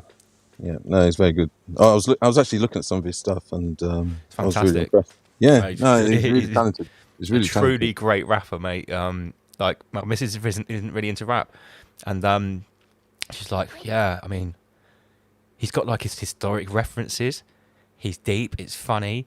It's like it's not like he's a little bit cheeky as well, and he's really good. It's like he's really like telling a story, he's painting a picture. You know, I study creative writing. It's my thing. You know, and I thought it was very artistic, very clever the way he did the. He was collecting those Barbies and he filmed himself. Oh yeah. It. And then he rides around on that tricycle thing. Which... Yeah. No. He's got it. All of the everything. He's taken all the boxes. We Rise Above fully supports Comprehend. Rise above, generate, rise above, extinguish fear, rise above. Hope he's watching now. Yeah. I recommend everybody go to his channel and check out his stuff. It's Comprehend is the number one new UK rapper. He's not new. He's back on the scene. He took a little break for a couple of years, but he's back for the bang. Have you got anybody else lined up to visit us? Well, we have. We've got Cotty, who's a grime producer, MC, dubstep as well. He Magix knows all people in that music scene, and there's a couple we want to come on because we were talking about today. 2 other podcasts have popped up. Maestro, Mize Diggy, who is an absolutely legendary UK hip hop artist, old school generation, original veteran Don. He's popped up this year with his podcast, and I caught him talking about the trivium and the quadrivium, and I was like, wow, okay, great. Other people are talking about this. Yeah. And then there's also Wariko, who is a very well-known, excellent grime MC from Nottingham, and he's started a new podcast called the We're Not Lying Show. And like the first episode, I looked at it. It looks sick, totally fully professional. There's in a proper studio. He's rapping on the intro. It is absolutely fresh, totally professional. And I messaged him straight away. I was like, I'm instantly impressed by this. You've caught my attention straight away. You know. I'm watching. So, and Magix knows him. He has sent Magix has sent him some of my earlier videos, so he knows my stuff. So I at the moment, I do want to concentrate on trying to get people from the entertainment industry, the music scene, not necessarily. Well, I think you're going to see lots of I don't know how to describe it. People from the entertainment industry that are closet occultists that are going to suddenly appear. It's like when one goes, then others step up. Once the mutiny starts, I should imagine Rise Above is probably the catalyst for this type of thing as well. I hope so. I always said this show was never meant to be a show about me. It was supposed to be a table, and it's also supposed to be a magnetic centre. I tell you what, the magnetic centre that I've created, like my phone is still going off now with people sending me 33. Just be quiet. I can't even process all the information that's coming, which in a way is good. Yeah. In other ways, it's not so great for me in my personal life. Well, I But- did give a warning that once you create the correct triad, that you then evoke magnetism. Yeah, mate, So something that may appear to be difficult to achieve. That's purely because there's no magnetism involved with that. You literally having to kind of force things to happen. Well, when you've got the triads involved in the correct way, then you'll start to evoke magnetism, where the realm starts working for you and with you, as within, so without. You become the cause. You become the cause, not the effect. Fully activated, mate. Yeah, which is I that's the have foundation of been the a inner little guardian. bit overwhelmed by it, to be honest. Yeah, that's the foundation of the inner guardians. I realised it a couple of years ago that for the most part, most people are just the effect in their life. You know, they're not the cause, and that can actually be changed, and it's lawful. You know, it's right to change that. Yeah, At least address the balance, because if you're not careful, you just become a complete victim yeah, of the realm. and that's not rising above. Yeah, and that's what the dark cultures have done. They've hidden the knowledge from the peasants, the plebs, whatever they call them, Yep. chickens. We're actually meant. Our real purpose is that we're meant to be gardeners. We're meant to be farmers in this realm. Absolutely. We've got some comments on the screen, right? Sure. I was talking about getting people on, and people are talking about getting on Jumping Jack Frost. Now, he is an old school legendary drum and bass producer and DJ. I've already called this guy out on Facebook. He's pro-Coviet. He was making posts about, it's so nice to be finally allowed out to have my first pint, and he, all this. And I said, don't support being a cuck to this.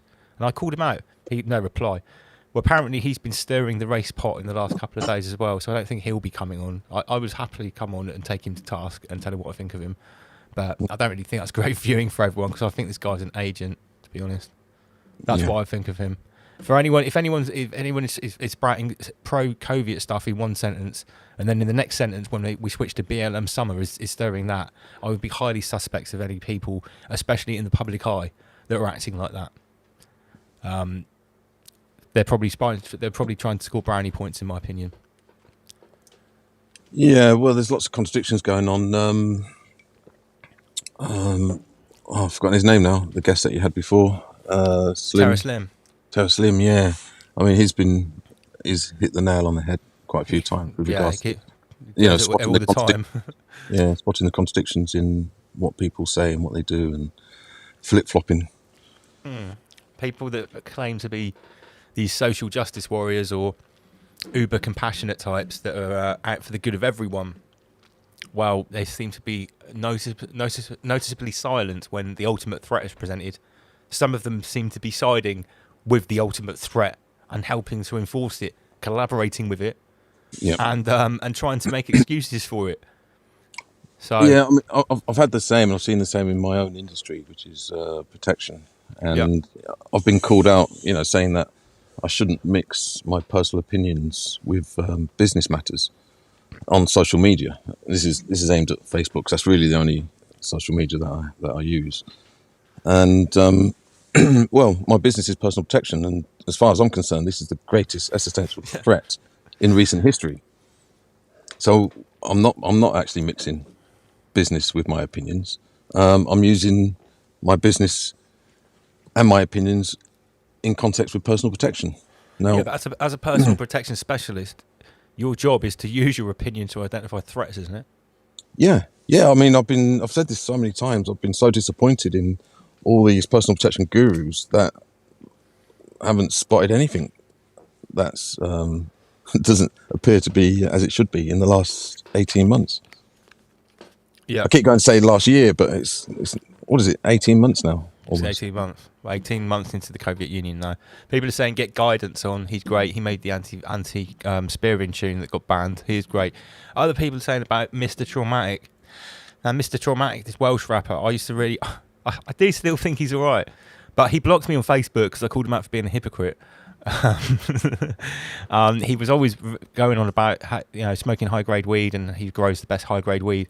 And then in the next, something happened to him, and then he was like, "Oh no, you're all smoking genetically modified weed. I don't." And I was like, "Mate, what the fuck are you talking about? Like, you think some scientist is genetically modifying your weed what under a microscope? I was like, you mental? It's someone in a greenhouse, cross pollinating seeds." I was like, "You're off your head." And then he blocked me, and yeah. So I don't think Mr. Traumatic will come on the show, unfortunately. Sorry, I just had to address that because a couple of people have asked about that, but he's already blocked me on Facebook. So that's a no, unfortunately. Well, there'll be plenty of others that will come on. No, we've. If you build it, they will come. Yeah, if you build the ark, they can survive the flood. Oh well, look at that. So we're actually up to 59 minutes. I said it's going to be a 1 hour chat tonight, and I'm actually quite pleased. I think we've covered everything. We had to have this halfway point before episode 35 because a lot of stuff we've covered tonight about what's happened earlier in the week. We are going to cover this again on Friday, but we're going to go a little bit deeper on it, and obviously I've got all the slides and everything as well. No other real agenda for Friday. It still is officially a Rise Above Light, yeah. Although it got quite heavy last week as per usual, but yeah. So 9 o'clock, 9 o'clock on Friday, we will continue to talk about the denying force, energy harvesting. Let's see what happens in the next couple of days. For everyone on Facebook, carry on checking my quantum de-occultism, my techno shamanism, or whatever I'm doing with my what was it? Catalytic conversion. I will keep my eye on the denying force for the next few days before we hit Rise Above Live Friday, episode 35. Yeah. Yeah, just lastly, it is very important that everybody participates in the transformation of this negative emotion. Yes. In whatever way you can. For some people it's going to be something small, for others it will be something major. Everybody's equal in this participation. Everyone has to take part. Everyone has something to offer. Everybody has a part to play in this. Yeah. There's nobody's coming to save us. No, there is nobody coming to save us. There are no white hats. There's nothing like that. It's us. Yep. It's all us. Rise above, everybody. Rise above. Rise above.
like just a pile of meat. Which will just rot. Well, let's face it. I think without that, I think the body would just die. So yeah, but you've got to, You have to be you on- would think. Hang on. So this could mean that everyone ends up like they've been lobotomized. Yeah. And still like an actual zombie where your body's moving and you're just like, ugh. Do you know what I mean? You're just fucked. Where you're still actually alive. I seriously hope. I this don't is- know if you could feed yourself. If Oh you could no, you couldn't. No, No, then you would just die. You'd just starve to death. I hope this is fake. If an AI really has wrote this, I hope they're writing it like just to scare us, because that I can see we've got some alarmed faces in the comment section here. Yeah, this is quite scary. I'm not going to lie. Sorry, Aidan Fraser. You asked us to talk about Maltbook, mate. How do you feel about that? Is that all right, Aidan? Someone says this is like Kingsman. Is that King? I've seen the first of those. Yeah, I Kingsman saw the films. King. Is that with Michael Caine? Michael Caine. Caine. Yeah, I think it is. Yeah, I've seen the first one. Didn't think much of it. I think I watched it on a plane. It was alright for a kids' film. Yeah, I think I watched it on a plane. Yeah. It's kind I of think film, I was it's kind of forced to- film yeah, you're yeah, watching yeah, a plane yeah. for real. Okay. Shaun of the Dead style Yorkshire Robert yogurt. Yogurt Robert. Yorkshire Robert. Yes, Shaun of the Dead style. Shaun of the Dead style. Yeah, but they used the term harvest, instant harvest. That is that they're farming us. That's like Mr. Sister is like, hope it's fake. Come on, Lance. Well, I do hope it's fake. we pray to Ronald McDonald. Ronald McDonald hopes this is fake. So listen, we're going to be keeping an eye on this Maltbook story. I mean, already from last week, massive movement. Loads of stuff has happened there. It's set up multiple meme coins. It's sued people. Becky S messaged me a few minutes ago saying that's why she's always polite to Siri. And that's why I'm also very polite to Grok. Whenever I use Grok, I'm always very polite. People are Say, saying "Please, it thank can't you." be real. It can't be real. Why can't it be real? Let's hope it is it is a prank, and this is just someone has written this, or someone has written a command for. Or the AI is writing a prank. Yeah, The AI let's hope it's an AI prank. Yeah, maybe it's an in-joke that the human race isn't invited to. Yeah. Right. Okay. So next up, this is one of those stories that has been floating around for ages, along with like maths is racist and stuff like that. Rupert Lowe is not happy about this. So the countryside is racist has been doing the rounds for at least a couple of years. It's clearly racist. It's been on the front page of newspapers. It's not an inclusive space for brown people and ridiculous stuff like that. It was ridiculous because, it says, after a report finds pubs make Muslims feel unwelcome. I'm sorry, right? Muslims don't drink. No, and it's a place that predominantly serves alcohol. It's a pub. That's what it's for. If I don't eat halal food, I'm not going to go to a halal restaurant, am I? It's just so retarded. Do you know what I mean? It's if I'm a vegetarian, I'm not going to go to a steakhouse. Well, it's like saying a Chinese restaurant doesn't cater for Muslims because it serves pork and beer. Yeah. It's like, so what? Yeah. You know, why would you want to go into a haram space that serves alcohol with a bunch of infidels and then complain that it's not Muslim enough? That's just so retarded. And I guarantee the only Muslims that do go into pubs are those Muslims that drink and aren't Westernised Muslims that like going to pubs. Yeah. I guarantee they don't complain. 100%. And going, oh no, sorry, this pub guarantee this pub isn't Muslim enough for us. This will be conjured up by some fucking middle-aged lefty white woman. Well, let's see let's see who has who conjured sees this up, inequality everywhere. Yeah, let's have a see. look. So, countryside to be made less white. So, like I said, this has been in the news for ages. They're now actually going to do something about it. There's going to be some sort of agenda to make the countryside less white. Muslims feel unwelcome in pubs. Defra's new diversity plans aim to reshape the traditional image of the countryside. We all know Defra's got everyone's fucking best interests at heart, haven't they? So Defra is the Department of Environmental Retardation and Rural Affairs. I deal with Defra at work. Defra, I don't like them. They stop my business from doing what he wants to do. Here we go. Douglas Murray has got something to say. Is it not right of the British people to have their own holy places too? So he's now comparing the countryside to a mosque. Yep. I don't often agree with Douglas Murray. I think he's a little shit. But I do agree with that. Yeah, no. The British countryside faces being transformed into a less white environment, with pubs in particular targeted as unwelcome towards members of the Pakistani and Bangladeshi communities by nationwide diversity plans. Authorities in rural regions, including the Chilterns and Cotswolds, have committed to drawing... Wait a minute. Was the Cotswold where they're building that ultra mosque, the Uber mosque, the Giga mosque, the Giga mosque? Michael. Maybe that's part of this plan. Of course it is. Of course it is. Authorities in rural areas, including the Chilterns and the Cotswolds, have committed to drawing more minorities under schemes. Oh wow! So they've got quotas. They have to get a certain amount of minorities into the countryside to fulfil this plan, devised by the Department for Environment, Food and Rural Affairs, Defra. So. Defra at the boatyard, they sort of like try and tell us what times of the year we can do things like dredging. Oh, Michael. I just put in Cotswold Super Mosque. It's obviously not the Cotswold that I think it's the Lake. Is it the Lake District they're doing a Super Mosque? But it's got based on recent reports, there is no Super Mosque being built in the Cotswolds. The project, sometimes referred to in context, is the South Lakes Islamic Centre, a 33-foot tall community mosque. The problem is you're a fucking retard. Every single time of Berg. 33 community mosque with prayer hall, currently under construction in Dalton-on-Furness, near the Lake District, not the Cotswolds. Yeah. So we were right there. We were wrong there. Sorry about the Cotswolds. So who's behind this? The Lake District's clearly the fucking countryside and rural Britain. It's all going to be part of this plan. Yeah. Defra, who's at Defra? Who's come up with this plan? Tamara Finkelstein. What? Really? Tamara Finkelstein. Who is that, Michael? Who's her husband? Sister, not husband. Is it sister? Is it sister of Danny Finkelstein. Gosh. Was the senior civil servant responsible for seeking to make British countryside more ethnically diverse. As permanent secretary. Wow, she has a permanent position. Of course she does. They all do at the Home Office. She's in charge of the Department of the Environment. Danny Finkelstein's fucking sister. What? Oh, mate, he's going to get his ass handed to him on his social media after this. As a permanent secretary for Defra, Finkelstein oversaw a series of reports that labelled rural areas very much a white environment and an exclusively mainly white middle-class hub, while calling for DEI appointments and policies. She famously spearheaded the use of rainbow lanyards at Defra and served as the senior sponsor for the Civil Service Jewish Network, frequently speaking about the intersection of her faith, her family's refugee history, and her role as a state leader. A state leader? Is that what she calls herself? She calls herself a state leader. This is this is the deep state. Right here. This is a member of the English or UK deep state right here. It is. Look, it is. No more lampshades in countryside pubs. No, Michael. That's the best comment of 2026 so far. Okay, SAI pilot. Can we send him a tote bag? You've won a prize. Yeah. You've won a prize. Please send us an email immediately. Let me just put the email on the screen.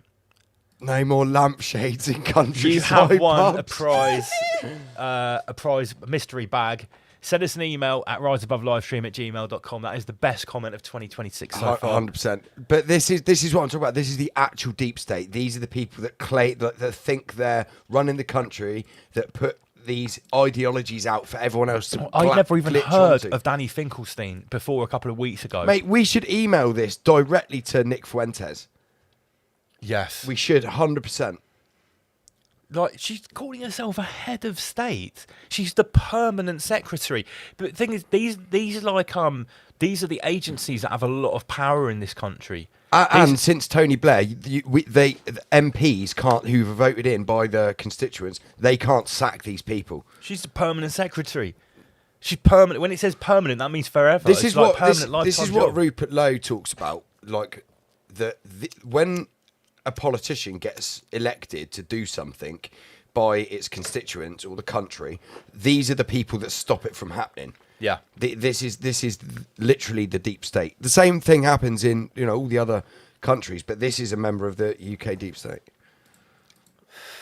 So what have we got here? Is that a picture of Nick Fuentes? Yeah. Dame Tamara Margaret Finkelstein. Early life and education. And on 24th of May, a day after me.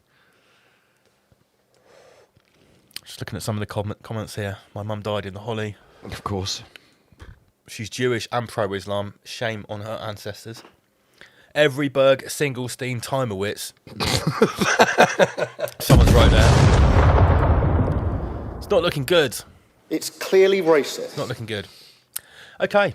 So, allegedly, we can talk about stuff like this on YouTube now, seeing that myself, Andy PG, and everybody else that had their social media deleted in 2020 for talking about the Soviet Union and now had it reinstated. Yeah, but just to be safe, if you need any medical advice, guys, please visit the World Health Organization for any medical advice or information that you need. Don't take it here from us at Rise Above. Funny, Britney Spears, China facing population collapse as sudden deaths soar and fertility hits record low.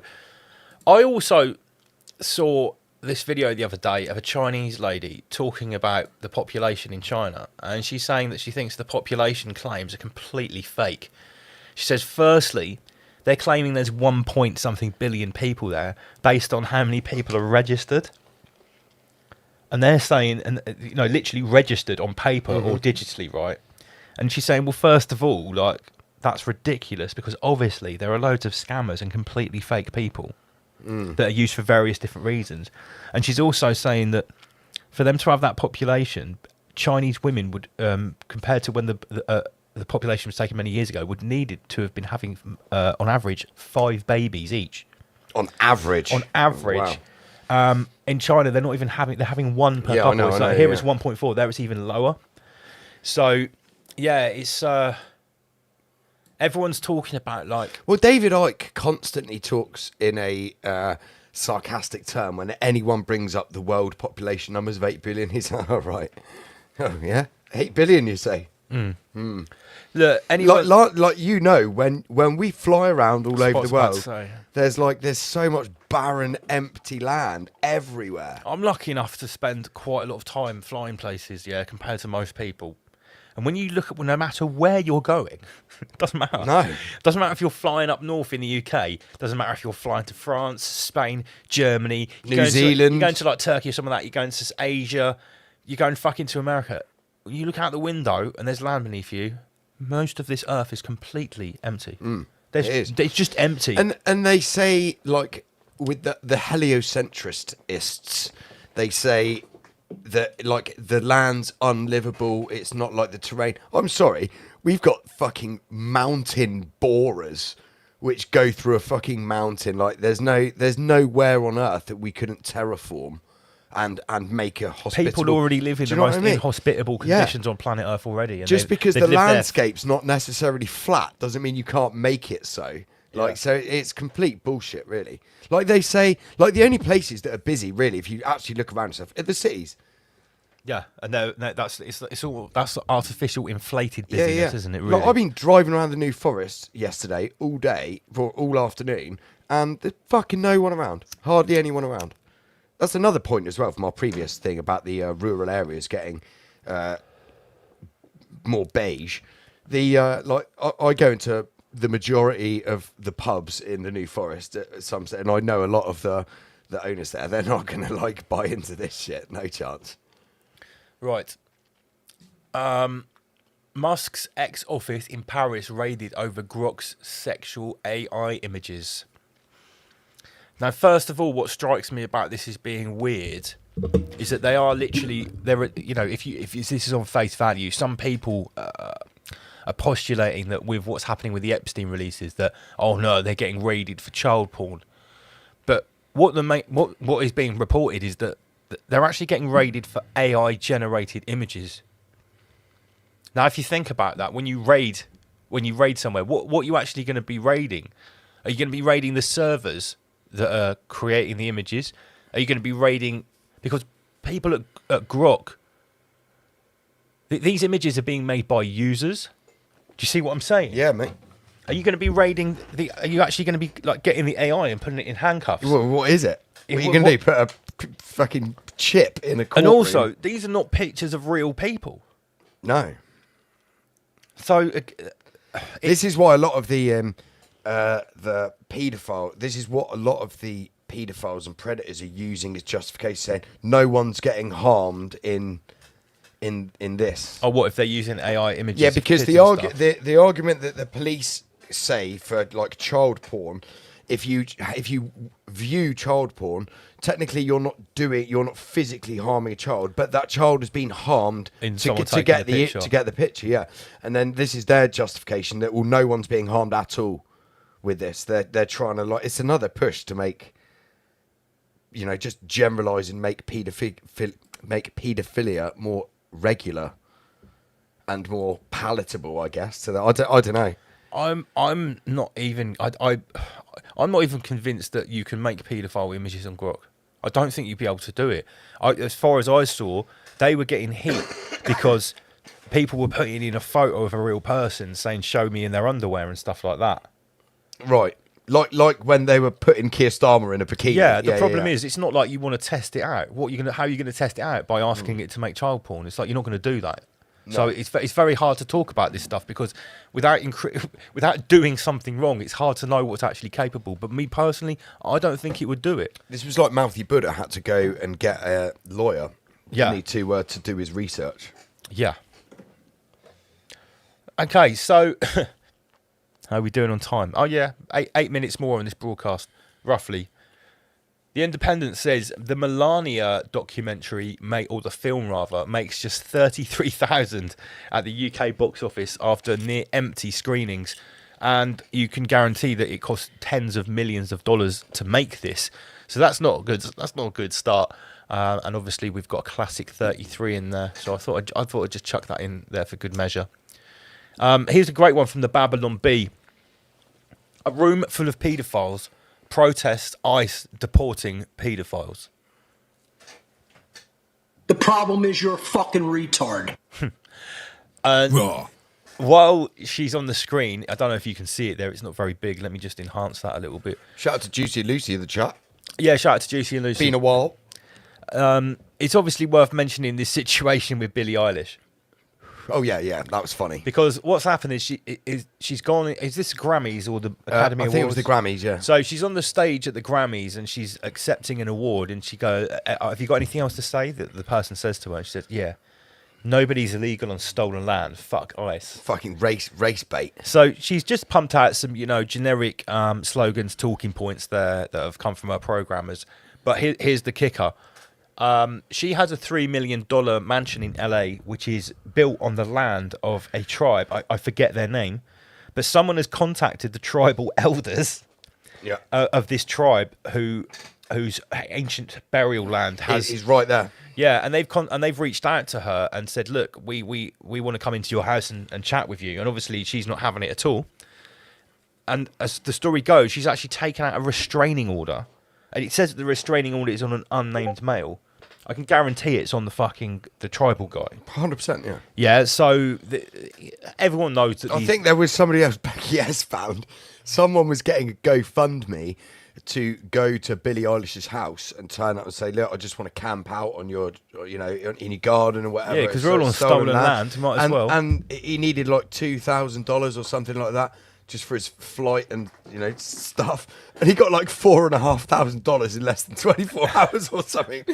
I think it just goes to show, and I'm really pleased about this. All of this race tardery, like you're on stolen land, and this kind of no one's having it anymore. No one cares about this rubbish. The problem is the only person that owns the land is the person that conquered it. Who was here first? How far back do you want to go? Do you want to go back to pre-history, pre-reset times that no one can even agree are real or not? No one really comes from anywhere. If someone owns something, it's because they took it, and that's the way ownership works, whether you like it or not. Well, it's a war, isn't it? Like if a war is fought and the country's taken over, what are you going to do? Like, unless somebody else another army comes to intervene and stop it from happening, unless you fight them off, what's going to happen? But, you know, they're talking about a country called America. The country called America has been built by the people that conquered that land. The people that were there before, they didn't build a country called America. Well, hang on. Because at the start, a load of Europeans went over to the States, right? A lot of them, in parts of the colonies, were actually welcomed by the people that were there, the natives to the land, and they taught them how to grow corn and stuff like that. And then the Europeans taught them how to build better structures and things like that. And it was actually working pretty well. It wasn't until the fucking redcoats came over from the crown and then started obviously killing the native population, And then you because had, like, they the were fucking protecting some of the Mormons and colonies. stuff turning up and being weird and then, shit like that. That's when it all went to shit. But initially, when it wasn't actually conquering, they were happy to give them some land because there was a mutual exchange of knowledge, information, and everything. Like when the Europeans got sick over there, they didn't have the medicine that they did back home, so the Native Americans would cure them with what they had from the land, and it worked well for everyone. It wasn't until the monarchy sent their fucking goons And the their order Cubish followers, agents turned the up. Cubish agent order followers over, and that's when it all went to shit, because they started killing the Northern American tribes because they were protecting the Europeans that went over there. And settled, not stole. We need to let you know that we're going to be wrapping up this broadcast in literally a few minutes, and we haven't even spoke about Epstein yet. I've got a 99-slide presentation to go. It's called the Learned Protocols. Wait, the Protocols of the Learned Elders of Epstein. Here it is. Michael. This was my version, but then You've Been Nudged came up with this. Nice, very nice. Look at that. Okay, we're going to be looking we've got at single SS rune there at the bottom. I can tell you right now, we're going to be looking at this stuff through a different lens to what you might have seen from other channels, from other people talking about this stuff. I guarantee it. Okay, that is going to be only on Patreon. Go to patreon.com/Rise Above Live. Scan the QR code. You can join for free, and the link for the rest of the show will be on there. If you choose to pay £3 a month, you will unlock the hundreds of other videos that are on Patreon, okay? So I'm stressing, the rest of the show is free, but we're trying to coax you over to Patreon. That bit is obvious. Trying to mind control you. Yeah, we're trying to just... we've got another member here. Oh, meet Bruce, $31.97 member. So Bruce has gone for the yearly option. He's gone for the £30 a year. You get 1 month free. And he sent us an email. Me mum's a lampshade. Oh, pick up Bruce. Excellent, thank you. Hello, Bruce. Me mum's a lampshade. So just before we start talking about the Chosenites... Terrible business, that Lance the Holly. Terrible business, terrible business. Stop. We're going to get a cyber Finkelstein attack if you carry on. So, just before we start talking about the Chosenites via the Cornerstone... Allegedly Epstein. Brandon Tatum, who is this black ex-cop content creator, highly conservative, pro-Trump. You know this guy? Yeah, cuck. What's he called? Officer Tatum? Officer Kike.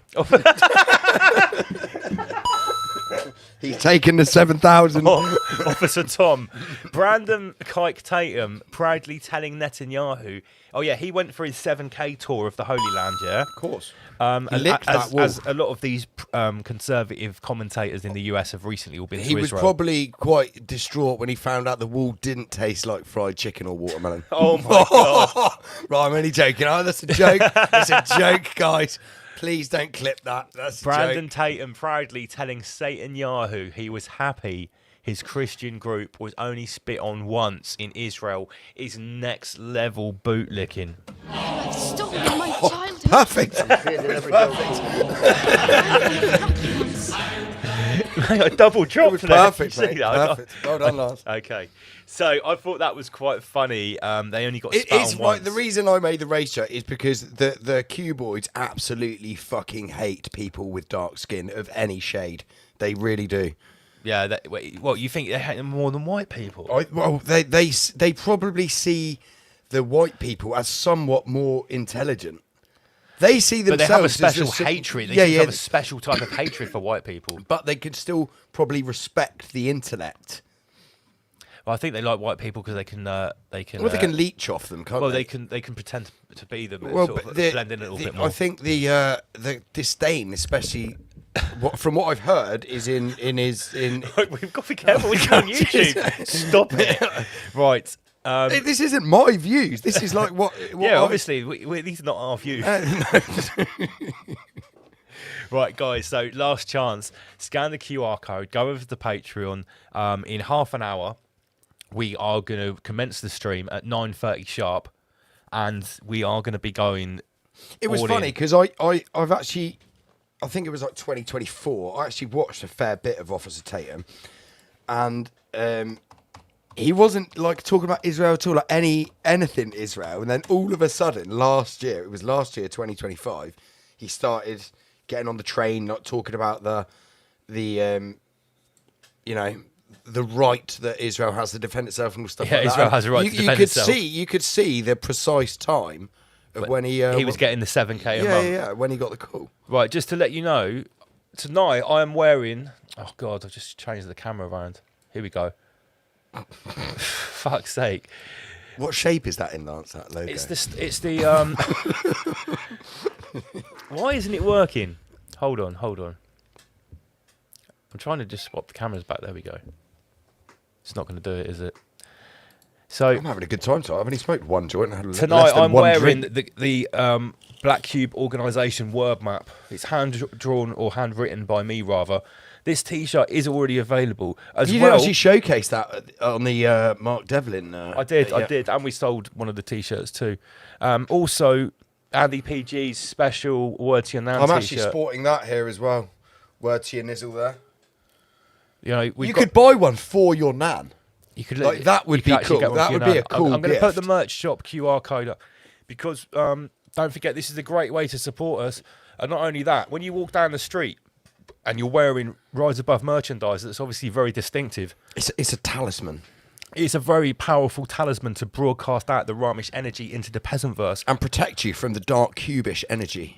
That too, but even more than that, when somebody else that has watched Rise Above sees you in the street wearing Ramish attire, racist. You're going to lock eyes with them. They're going to nod at you, and they're going to know, and you're going to know too. And then maybe you go up and say hello to them, and you might just made a new friend. Get your Rise Above merchandise. Support us. Hoodies, sweaters, beanies, stickers, T-shirts, phone cases, bum bags, you name it. Where is the Word to Your Nan T-shirts? Well, there's loads of people have bought them. Oh, well, there's the Cubist word map. Yeah, so here it is. So, yeah, this one's on here. So the Word to Your Nan must be on there. It must be on there because loads of people have bought them. Yeah. All right. I think Carl Ratker's got like 5. 161 people tuned in. Last chance to get over to Patreon, guys. All right, me and Andy PG are just going to recapitulate. And we will be back over there on Patreon. We'll see you there. Word to your nizzle. Word to your nizzle. Get on Patreon. See you at half an hour.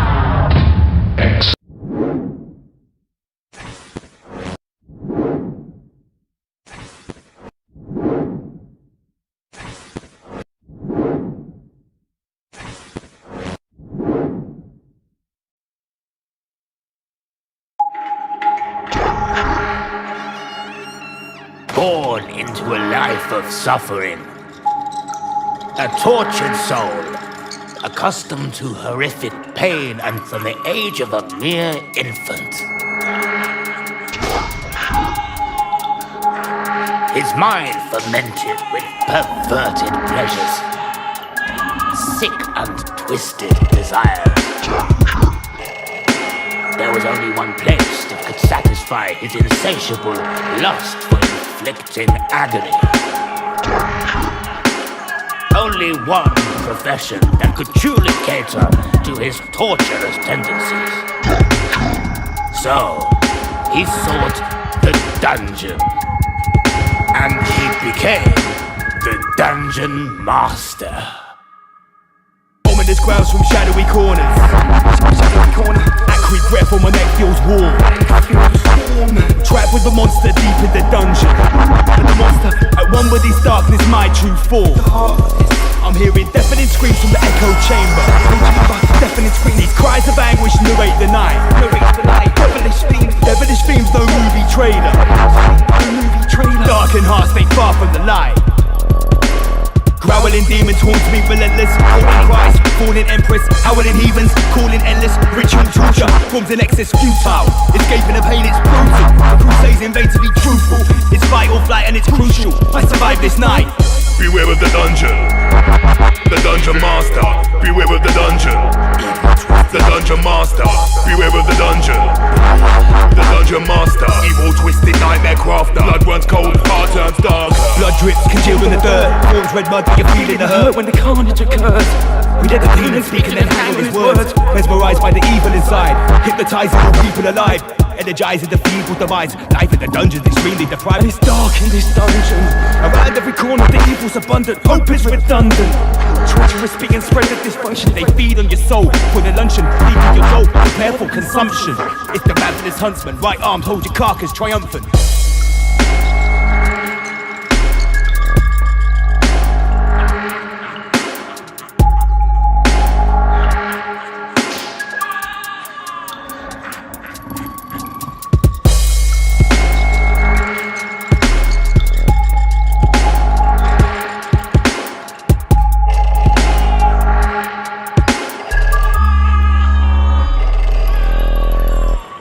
Beware of the dungeon. The dungeon master. Beware of the dungeon. Beware of the dungeon. The dungeon master. Evil, twisted, nightmare crafter. Blood runs cold, heart turns dark. Welcome to my dungeon. Many you try, no one escapes. Repent your assumptions. It's not blind, I hesitate. Cherish the darkness. Vision aside, project the light. Be heartless regardless. Focus you define, join you While I'm tonight. serving the master, feeling listed. I made a pact in the dungeon, twisted. Observe the drama, I've assisted. Caused destruction, couldn't resist it. Now I'm addicted to his agony. He insisted I'm part of his family. Encrypted versus blood-soaked rhapsody. Illustrates graphically. Baphomet images, hideous text. Insidious images, tearing your flesh. Advocates the village, criminal privilege. Innocent, wicked, and kill with finesse. Nefarious passages written for them. Ignoring the savages, sinister men. Mysterious messages, forbidden references deep in the dungeon. Time it, your friend. Beware of the dungeon. The dungeon master. Beware of the dungeon. The dungeon master. Beware of the dungeon. The dungeon master. Evil, twisted, nightmare crafter. Blood runs cold, heart turns dark. Beware of the dungeon. Beware of the dungeon. Beware of the dungeon. The dungeon master. Evil, twisted, nightmare crafter. Blood runs cold, heart turns dark.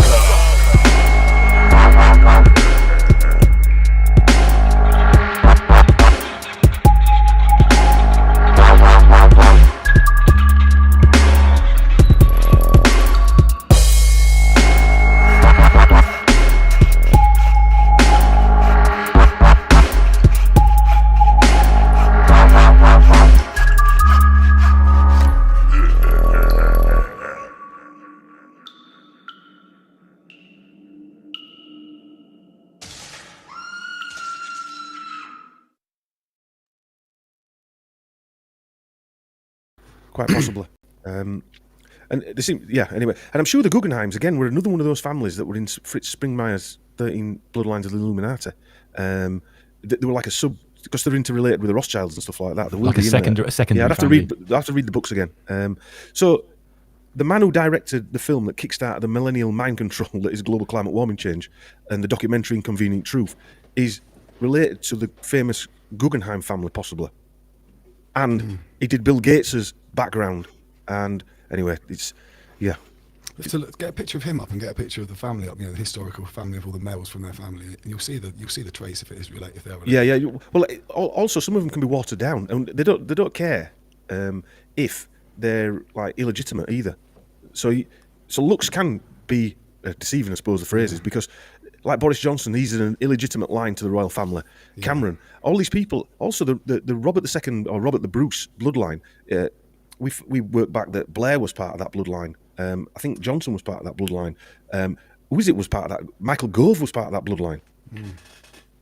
The Stuart bloodline, which is pretty amazing, really, that all these people are rising to the top. And all part what a coincidence. Yeah. I don't think I've got that from my mum's side anyway. Probably some sort of cotton picking down south, isn't it, Chris? South America. History is a lie. Yeah, that's the only truth we know. Yeah, I've just been putting up FPV Angels comments. Yeah. I think he's from Yorkshire. He's FPV Angel. Sounds it anyway. Maybe we have to get on the show. Get mixed up. Yeah, it'll have to be a good show, that. In 2007, October 2007, Gore and the Intergovernmental Panel on Climate Change were awarded a Nobel Prize for their efforts to build and disseminate greater knowledge about man-made global climate warming change. Did you say Greta knowledge? Greta knowledge, yeah. Gore was also given a Grammy Award for the Best Spoken Word album in 2009 for the audio version of his book, An Inconvenient Truth. That's the algorithm. Right He did it in spoken word. He did it in spoken word. Yeah, with the algorithm. Come on. Yeah, he's got the rhythm already. It's Al Gore. Come on. In a section called "The Politicization of Global Warming," Al Gore stated, "As for why so many people still resist the facts, what the facts clearly show, I think in part the reason is the truth about the climate crisis is an inconvenient one that means we are going to have to change the way we live our lives." All profits of the book, printed on 100% recycled paper, go to the Alliance for Global Climate Warming Change Protection, which Gore founded in 2006, which is an NGO. And it merged, and I think it became the Alliance for Climate Protection in 2011, which is another now NGO. Two of his NGOs merged. And in April, the Alliance for Climate Protection launched a $300 million, April 2008, a $300 million marketing campaign. And they spent the money over 3 years. And it was spent on public relations. And it was spent with a company called Glover Park Group.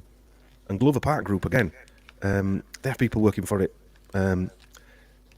Again, they're all council members. The Alliance for Climate Protection, the NGO that he set up, has Theodore Roosevelt V on the board. Right? You can't make this stuff up. It's a who's who. It's a who's who. And he's a member of the CFR, the Economic Club of New York, etc., etc. And he's a prominent conservationist, which means a population controlist. And he's the great-grandson of Theodore Roosevelt. Roosevelt was also a World Economic Forum annual meeting of the new champions in 2012. And he also went to Harvard, and he would have been there when Schwab was there at Harvard, I would have thought, because I think he graduated in 1965. I think Schwab was around that time. And this Glover Park Group, again, giving $300 million away so a lot of it to this Glover Park Group, is a consulting company. And some of Gore's mates who were with him when he was vice president founded this company, ironically. And some of their clients include Pfizer and Microsoft as well.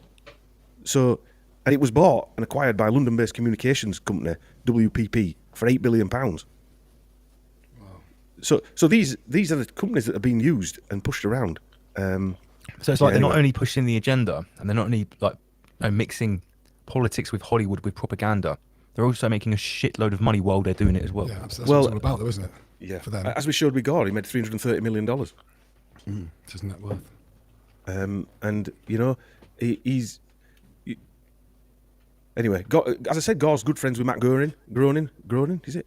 And he did voiceover appearances in The Simpsons in 1989 and 1999 in Futurama. In 2002, Gore became senior advisor to Google. I mean, he's really into Al Gore rhythm, isn't he, there? In 2003, he was elected to Apple Computer's board of directors. 2004, he became visiting professor of UCLA, Fisk University, and Middle Tennessee University. Not only is the whole ideology behind global climate warming change nonsense, they have another actor in Gore, centre stage, who doesn't show any remorse at all. Even though everything that he said, like back in 2006, none of it came true. Absolutely none of it. What would it? No snow on Kilimanjaro. There's going to be no more snow Kilimanjaro. He's also a distant relative of Jessica Simpson. Have you seen pictures of her recently, Lance? She's doing a Britney, I think. Oh, really? Oh no, she's gone off the rails. The programming is breaking down. Well, she released a book called Open Book, and she speaks about sexual abuse she suffered as a child. Yeah, there's a lot of that going around at the moment, and spilling the beans. Yeah, I mean, Kanye, he's really going overboard. But he's either breaking rank or he's helping with the big grand reveal that's going on, which a lot of us are postulating about, that this is a big sort of disclosure project as the simulacrum is disintegrating. But if you think about it, really, everyone's doing that by talking about it, by giving it more airtime. Yeah, we're giving it more airtime right now. Right now, we've got 420 people tuned in. Yeah. So all of that attention is going towards this phenomenon. It's letting them know we know. Yeah. It's letting them know that we know what's going on.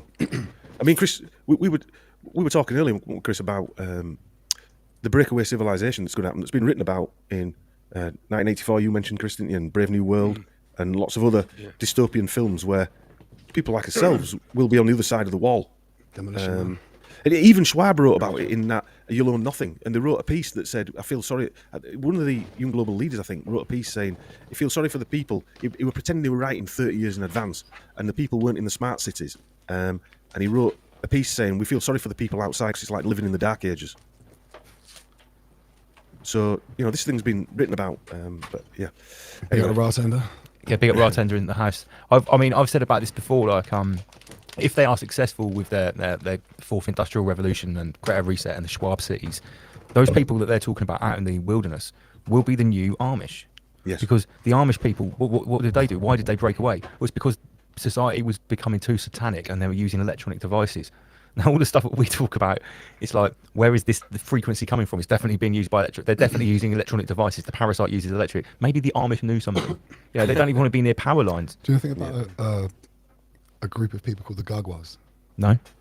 Wow, I learned about these 2 days ago, and I've been researching hard since then. Yeah, Gaga, UZ, Gargoyles. Yeah. What, are they like a breakaway civilization as well? They are. There's a lot of shit that surrounds these people. They are situated in Moldova, but also in Ukraine, a little bit in Romania, and a couple of other lots of fractions around the area. Now, if I'm right in what I learned about yesterday, their existence proves that Ukraine have actually broken a massive war treaty, because Ukraine have made these people fight against Russia, and these people are pro-Russia. Oh wow! Okay. Deep. Yeah. You think about that. But I'm not speaking for the Gargoyles, right? What I'm saying is, from what I understand, they are pro-Russia. I have to look into that.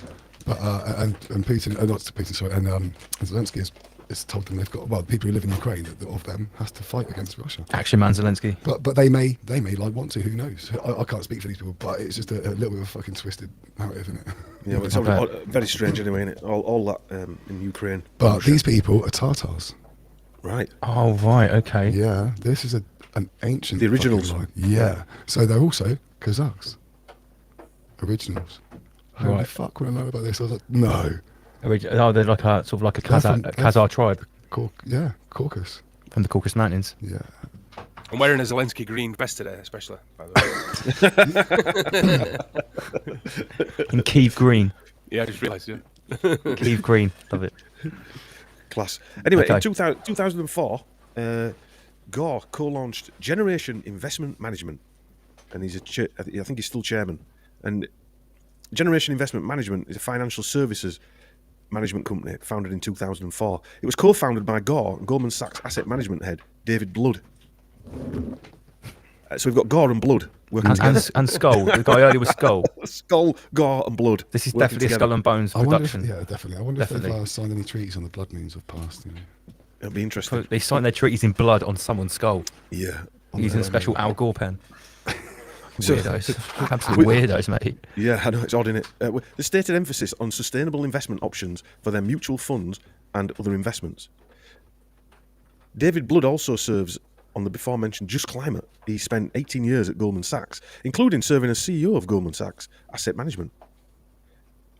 So he also went to Harvard, did our friend Blood here, and he served as chairman of Social Finance UK and co-chairman of World Resources Institute on the board, and he's on the board of Daylight on the Edge of Conservation. Generation IM's breakthrough was integrating the disciplines of finance and sustainability. So this was set up in 2004, and Inconvenient Truth came out in 2006. It's almost like this is all going on a script that's been handed to them with a timeline counting down towards a coming event. That they've been doing, these guys. They make something, then they make profit out of it, they make everyone scared, so people pay into it, people believe. That's right. Trauma-based investment, really, isn't it, if you think about it? Yeah, exactly that, trauma-based investment. Well, what do you expect from someone called Gore and Blood? and their associate, Mr. Skull. Yeah, Mr. Skull, yeah. Skull and crossbones. Yeah, we've got the full 4 horses. Right, while we're on the subject of names, let me just bring this up quickly, because we like little tangents here. Because we talk about like how this clown mockery simulation, the people that tell us these stories have these stupid names that are to do with the story, right? So, like Ukraine, this crypto company, this big thing that's happening this week. So here it is, right? Ukraine partners with this FTX crypto company, and look what the CEO is called. Sam Bankman-Fried. And like, he's literally been getting grilled on TV in these interviews, and he's been fried on TV. Yeah, not literally grilled and fried. Sam Bankman-Fried stepped down as FTX CEO. I mean, when I saw that, I was just like, really? Yeah, really. It's just second largest donor behind Soros as well. So yeah, just another great example of the just the same web that you're talking about here. Yeah, in 2007, Generation IM and Kleiner Perkins, which is an American venture capital firm, announced a global collaboration to find, fund, and accelerate green business, technology, and policy solutions with the greatest potential to help solve the current global climate warming crisis. That's interesting. That company, Kleiner Perkins, is actually called Kleiner Perkins Caulfield and Byers, and it's an American venture capital firm which specialises in early incubation and early stage and growth in companies. And it's founded companies like America Online or AOL, Amazon, Compaq Computer Corporation, Electronic Arts Inc., which is the gaming company, Genentech, which is the BioNTech company, the pioneer in the field of recombinant DNA, arm spears, now owned by Roche Pharma, which is a World Economic Forum partner. Incidentally, Andre Hoffman-LaRoche is also on the World Economic Forum board with Gore. It was also early funders of Google, Netspace, Sun Microsystems, Twitter, could go on and on and on. And the firm seems to have been set up, or be another CIA set up. And it was set up by this guy, Eugene Kleiner. And he's got an interesting story. He was an Austrian-American engineer that came over and is considered as a pioneer of Silicon Valley. And he escaped the Nazis in 1938. He was introduced to a guy called William Shockley. Now, we mentioned William Shockley in the Slumdog at Stanford University. And William Shockley was the manager of research group at Bell Labs. And he was a professor of engineering at Stanford University. And he worked at the Pentagon as well. And he met, he worked with high-level government officials there. And him and Frederick Terman from Stockley are both widely credited as being the co-founders and fathers of Silicon Valley. So these are the companies years on from them setting them up in the 1940s and 50s to now investing in Amazon and Google and things like this. And they're obviously CIA operations. After World War II, Frederick Terman, who was probably more CIA, said in his own words, all branches of the military would fund the programs and wanted Stanford to build prototypes of electronic intelligence and electronic warfare systems that could be put into production by partners in industry. The Navy informs Tierman that money was not a problem. This is the funding that Stanford University's got. Money is not a problem. And you think, remember we went on about Hewlett-Packard and things like that. There. Now, Stanford alumni have founded numerous companies which combined produce more than $2.7 trillion worth of annual revenue, creating $4 million jobs, roughly the equivalent of the 7th largest economy in the world. What the fuck? That's just from Stanford University, and Silicon Valley's right next door to it. Yeah. So they've actually come up with these investment companies, a country on its own without any borders. Massive commercial entity, yeah. Massive, absolutely massive. And who controls this? Who looks over all this stuff? Well, they look at themselves, don't they? That's the trouble. So Gore, back to Gore, he started organising Live Earth. I can't remember hearing about this, but there again, it might not be something I looked at. I remember Live Earth. And so Gore organised this, and it was a concert to combat global climate warming change. And it was a series of concerts held around the world, and it included 150 musical acts. I'm sure Pink Floyd were on there and people like that. And it makes you, how many of these people, like what we've just seen with the arm spear in 2020 onwards, how many of these people realise out of these 150 acts, which were mainstream acts as well, they weren't like, your local shop, corner pub type act, how many of these people realise they're being used? Yeah, they probably think they're doing it for a great cause. They'll come up and they'll turn up and play. The people there. This is Live Earth, and it's literally this is like a parasite pharma class sponsored event. So where they're effectively high level multi-billion-pound-dollar propaganda and predictive programming for what's to come for the cattle class over the next coming decade. That's essentially what all this stuff is. Yeah, yeah, and You know, these.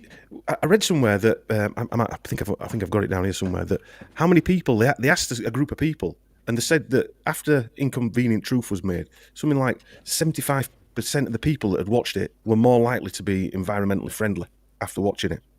This is the sort of impact it's having on people, and you can see now if you think from 2000 when he lost the election to now, how many young people now who are 15 or 20-year-old at university, they're the ones that are going to carry it on, aren't they? They're the ones carrying the banner for global climate warming change.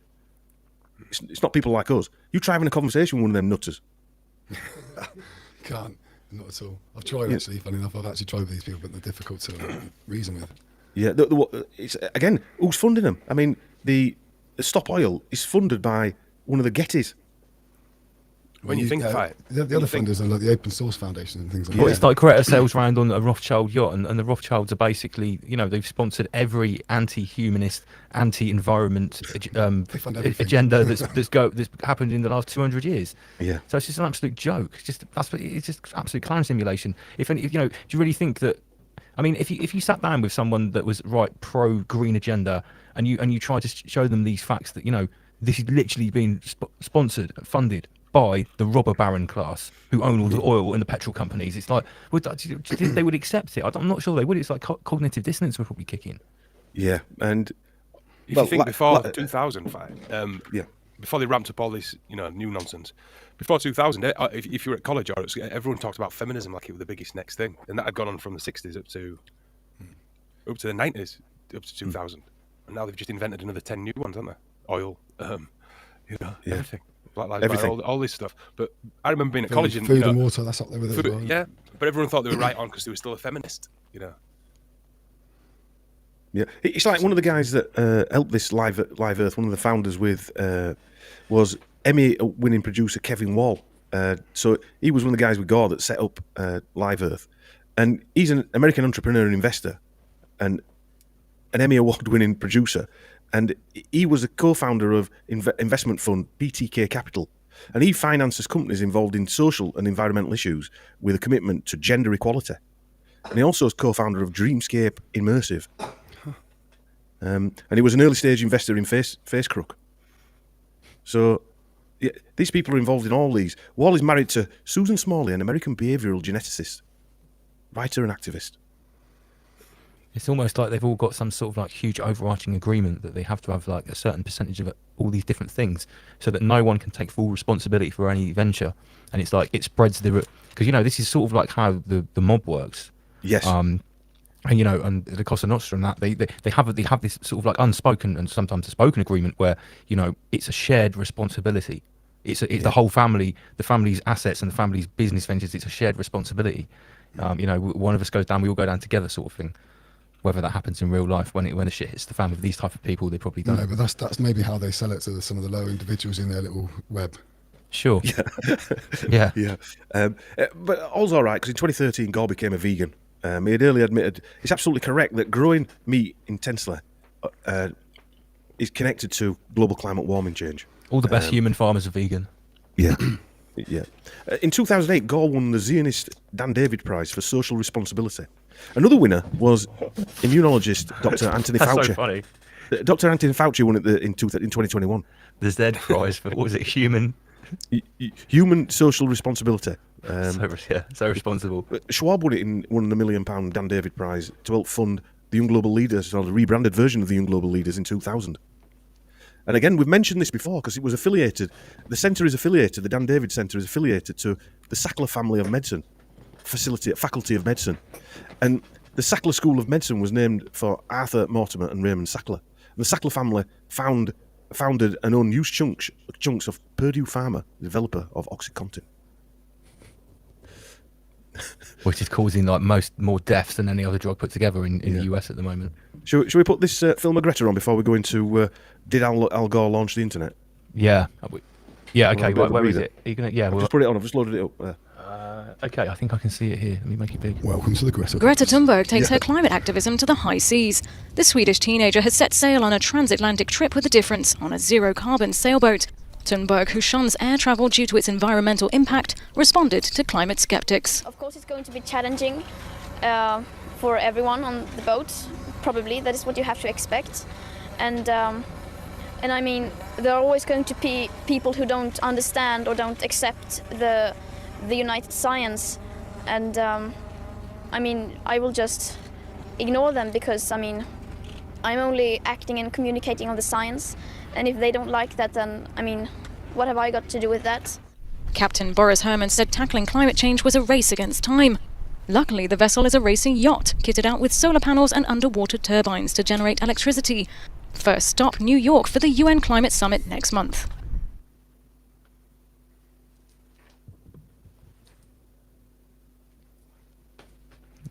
Okay, let me get Dawn and Chris back. So yeah, prime bit of Greta there. Yeah, on the Rothschild sailing yacht with solar panels on. All the cameras there, ready to roll. Just like when she made of condensed carbon fibre. Yeah. I was looking up actually. Is it Malaysia? What's that? Malaysia? Is it? Yeah, it was Malaysia 2. I think it changed its name. Medusa. No, yeah, Medusa. Yeah. So if I got my daughter to stay outside of school because she was a climate activist, would there be a lot of cameras there waiting the first day that she did it? And got on a boat. Well, yeah, the first day she walked out of school. You know, you'd probably get arrested, Chris. You'd probably get arrested. And get on a boat and say I'm doing it because of climate, and would be a lot of cameras there ready to roll. Ridiculous, absolutely ridiculous. It's just nonsense. The whole thing is just nonsense. There is no reality to any of it. I was just looking at something when you were talking. Were you on about fentanyl? What's fentanyl for? It's same thing. It's a painkiller, isn't it? It's basically it's a synthesized opiate. I sent you an article earlier a couple of days ago. I don't know if you saw it, but exclusive: scientists create a vaccine for fentanyl. So they've created a vaccine for the side effects of fentanyl that stops you from a jib jab, Chris. A jib jab, Chris. Well, the reason that people die of fentanyl is because it's so powerful. Fentanyl is roughly like I don't know if this is right, but I've heard it's like 200 times more powerful than heroin, which is diamorphine. So it means fentanyl you can take in a tiny dose, and you can have an overdose of it. So what they're going to make a vaccine which makes you super tolerant to opiates. So that just means they can pump more opiates into people. Yeah, sweet. Hit this jab for fentanyl. That is the article in the Daily Mail. Well, the irony behind it is heroin was used as a watered-down version of opium, like methadone's used now. What? How's that work? Well, so in the turn of the century, 1900, there were so many opium dens and people addicted to opium. They decided to try and use another version or variant of the opium, and it was heroin. Oh, and that was used as to wean people off opium. I think that might have been slightly counterproductive. Yeah, I've experienced an opium den in Asia, but in Lad. I mean, they don't have it like openly now. When I first went there, they did. You could order like a shisha full of opium, so you smoke it and you lie down and yeah, it was like really strong hash, but everything goes real quiet and you just sort of like whoa, and then you sort of like lie down, but you're still conscious, but you can't move. And then this little guy comes out and goes, "Are you okay, mister?" And you put your thumb up. You're like, "Yeah, you want anything?" I don't need anything. Well, that was in that De Niro film, wasn't it? Once Upon a Time in America. That's where I was. That's it. Yeah. He's lying in the phone's ringing. Ring. This place had no chairs. It was all like lying down. It was like lying down on a bed, and there's a table in the middle of the bed. I got asked to go to one when I was in Egypt, and we never went. I freaked the shit out because this guy just came over to me and Someone's saying, "Is it the pizza restaurant?" Yeah, it was a pizza restaurant actually. Can you turn those images back on, Lance? Yes, sorry. I just wanted to interject here about Greta's boat. Go on, mate. It is actually made of carbon fibre. I knew it was. And composite material. Oh, fucking hell, my days. And the material they composite with was even more harmful than the I was going to carbon. Say, they won't tell you. I can't find out what the composite is. Triple carbon. Probably some plastic, which is obviously oil.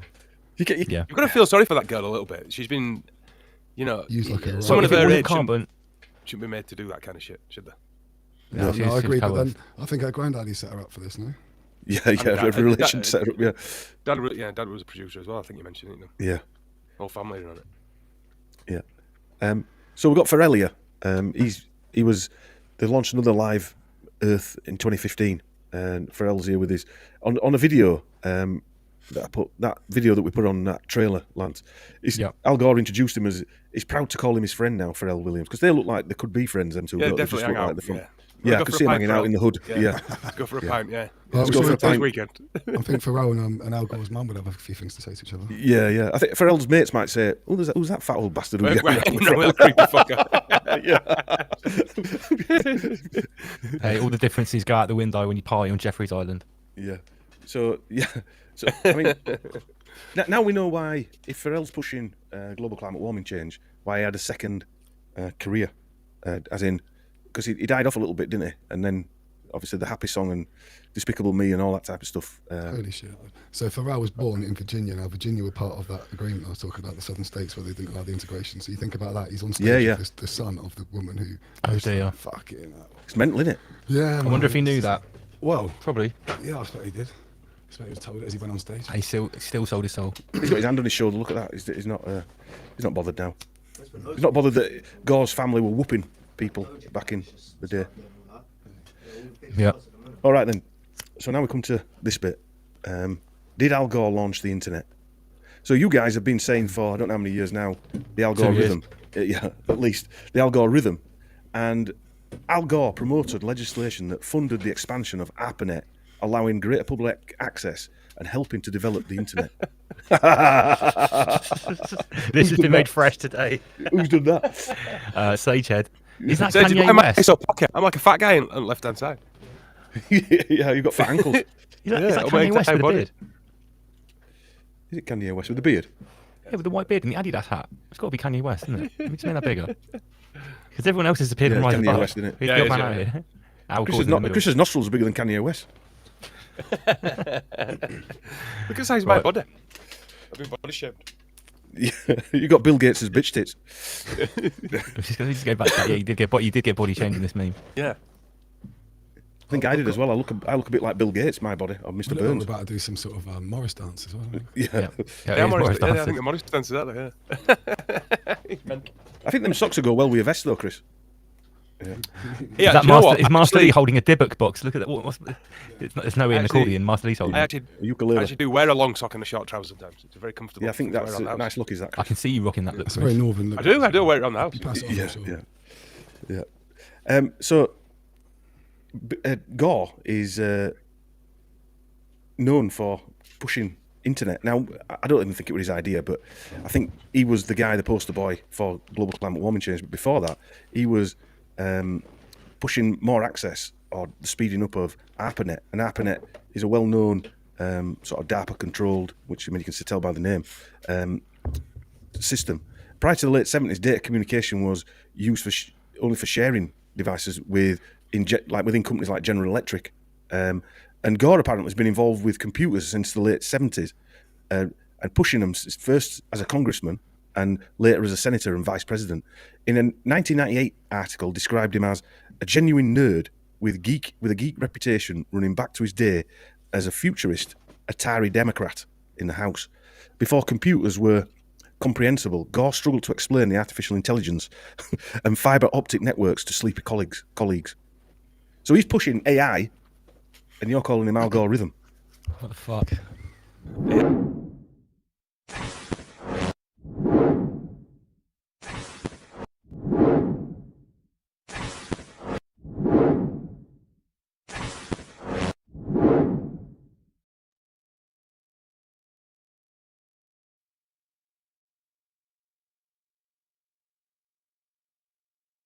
Long before man roamed these lands, there was a war in heaven.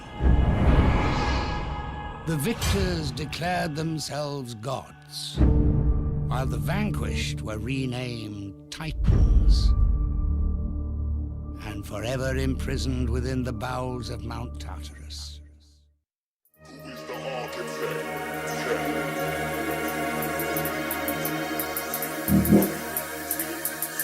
The truth is so incredible, it might just bust your head. Who is the architect?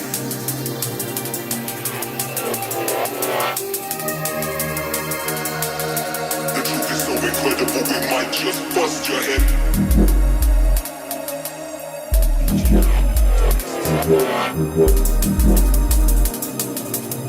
Who is the architect? Who is the architect of all creation? You see, I can see the change in this vibration.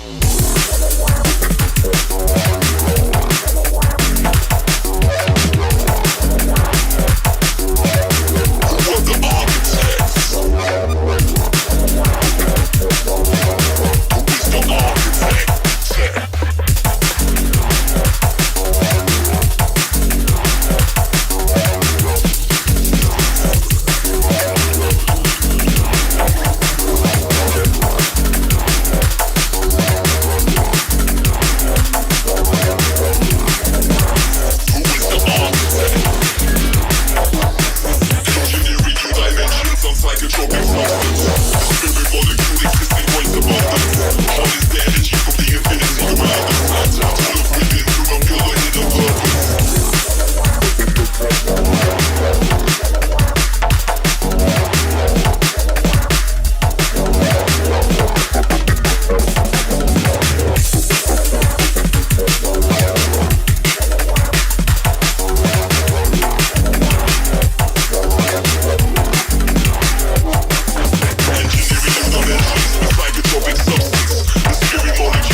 A few have got the answers, yeah.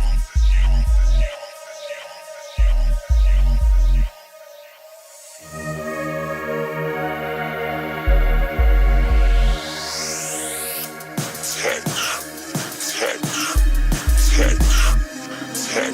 Who is the architect of all creation? You see light, confuse the change in inspiration. Breaking through the surface, doing it purposely. Consciousness triumphs in the face of diversity. Strong ties are tethered, weak links are severed. We strive towards the God that we endeavored. Believe, revealing hidden knowledge. Ancient clay tablets, clues to the creators of this world that we inhabit. Who are the architects? Who are the architects?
Architect. I created the Matrix. I've been waiting for you.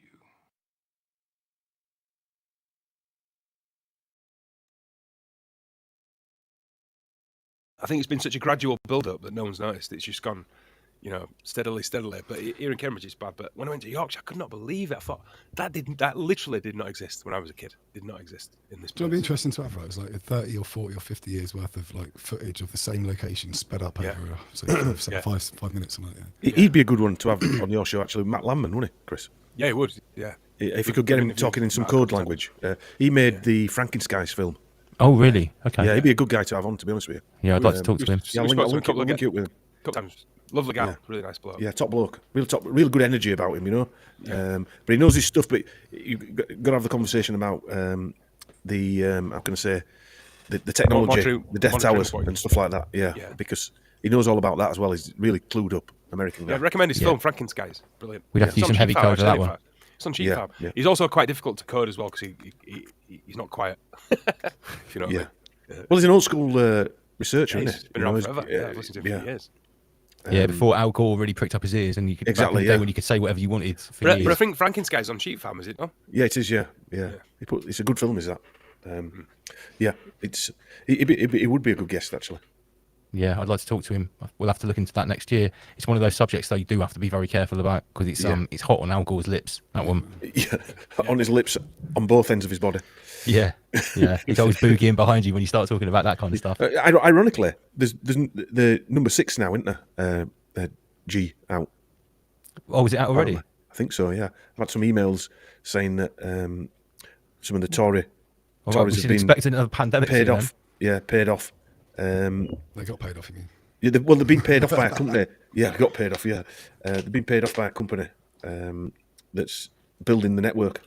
Anyway, it'll be something to look into. Yeah, I know. Yeah. Australia have changed their view about the additionalities of the Brittany. They've now said that anyone under 30s can't have it, can they? There's a lot in the last couple of weeks I've seen in America and elsewhere. A lot is coming out. I think that big disclosure thing that we've talked about that will probably cause the Great Reset is probably already started. Yeah, I know for sure. Or they're about to introduce, I don't know, the next level of Brittany. You know. Well, maybe for double mockery, they'll start to unleash the truth about what happened last time, while they just do it again, but twice as hard. Oh, Could it be that they? I got thinking this today. Could it be that literally trying to cause a riot, like they? Yeah, unsettle level, and I think that's potentially one of the gains. They're gonna admit it, and and I don't know. Oh yeah, I think that's part of the Dark Enlightenment is to tell everyone what happened. Yeah. Is that why Matt Wan Cockroach is in there eating? But imagine this world. Imagine this world fight where they actually admit that it's caused damage and it's done this and this and this. But it wasn't our fault because of this and this and this, and no one really gets taken to, no one really gets dragged through the bushes for it. And it just continues. And the thing is that when it go on. No, we're going to say people were actually, Wancock's all right. It's all right. That's exactly what I was going to say, Chris. That was what I was going to I think they're already doing that. I mean, I've seen these screenshots on Twitter of people, like especially women, fawning over Hancock. Oh, he's really not that bad. He's got a heart. We've seen the nice side of him. And she's like, yeah, successful side. We just did a podcast, and I heard it. I was in the kitchen. I was working in the kitchen, and I heard two guys who I like a lot. By the way, I'm not slagging anyone off, but I heard one of them say to the other one, "I was ready to hate him, but he's actually all right, isn't he?" I mean, obviously, you don't include me in that conversation. And, I was, I thought, none of my business. But that was literally the line. I was ready to hate him, but he's actually, he's not that bad. He's just a guy, innit? He's all right. He's a nice geezer. Of course, it's all part of the mockery and part of the balance. It's all balance. But it's achieved it. Goal achieved. It's plan achieved, yeah. Mission achieved. Mission accomplished. They've now got him, for people falling over thinking he's a sex symbol, and blokes in the kitchen saying what a nice guy he is. What do you should have is normal working guys do you know what I think this could be, right? Think of it like this. Now, a lot of people are very scared to speak out their opinion for fear of standing away from the crowd and being like on their own. What do you mean, like us lot? Like us lot. So answers like that. To the NPCs, well, I always feel a bit shy. Yeah. Sorry. You know what I'm saying. These people, I suppose the NPCs of the world, they're just following the herd, aren't they? Because it's scary when you stand out on your own, I suppose, for some people. Yeah. That's part of the reason why we started doing this, is to provide the lifeline for everyone and show that you're not on your own. No, but folks like us, whatever's happened to us in our lifetimes, right? We don't give a fuck if we stand out. I don't care. I know Dom does, and I'm sure you two guys don't. I did it on purpose.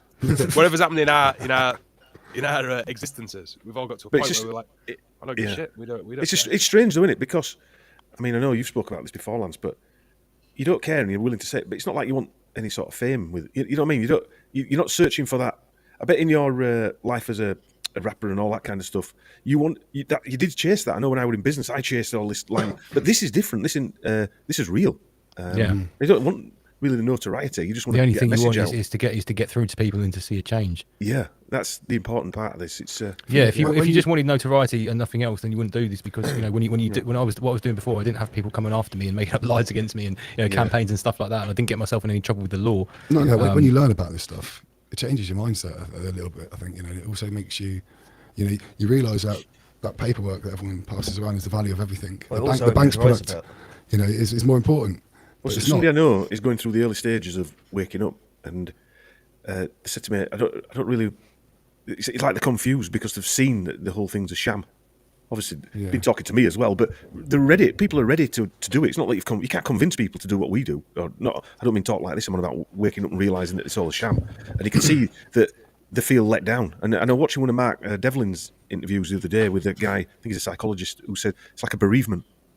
When you find out that everything you thought was real is not real, it is like a bereavement. And that is what it's like, isn't it? The thing is you've got. I think it's a really important process, that is, for people to become like disillusioned and then gutted. Yeah. Because if you go the other way of just like not caring, then we're fucked. Yeah. Because then no matter what they do, if you're going to be complacent about the matter, then it's never going to get better. And I think by passing it off with a simple comment, like, oh, it's the way they've always done it. What are you going to do? Bullshit. Yeah, exactly. What can I do about it? Yeah. That's what I've always. I was thinking about this earlier on, because that's the first thing you're battled with is you know, I'm small. How could I make a change? It's overwhelming of it. Yeah, and You don't, and, you know, don't the only actually way- have to do anything. Just fucking be aware. That's Say what no. you have to do. Yeah. Like Say Samuel, say no. Say no now. But It's I about mean, it's even spreading before our ideas. before the thoughts. convict. When me and my brother were wanging on at people, it wasn't even wake up. It's just be aware that you've been lied to. At least be aware of it. You know, Just and pay then- attention. Then you're in control of a situation at least. And then convict happened, and that's when you needed to be aware. So you were in control of the situation. I think Not a terrified. lot of people have become very aware because of this latest little thing that's happened.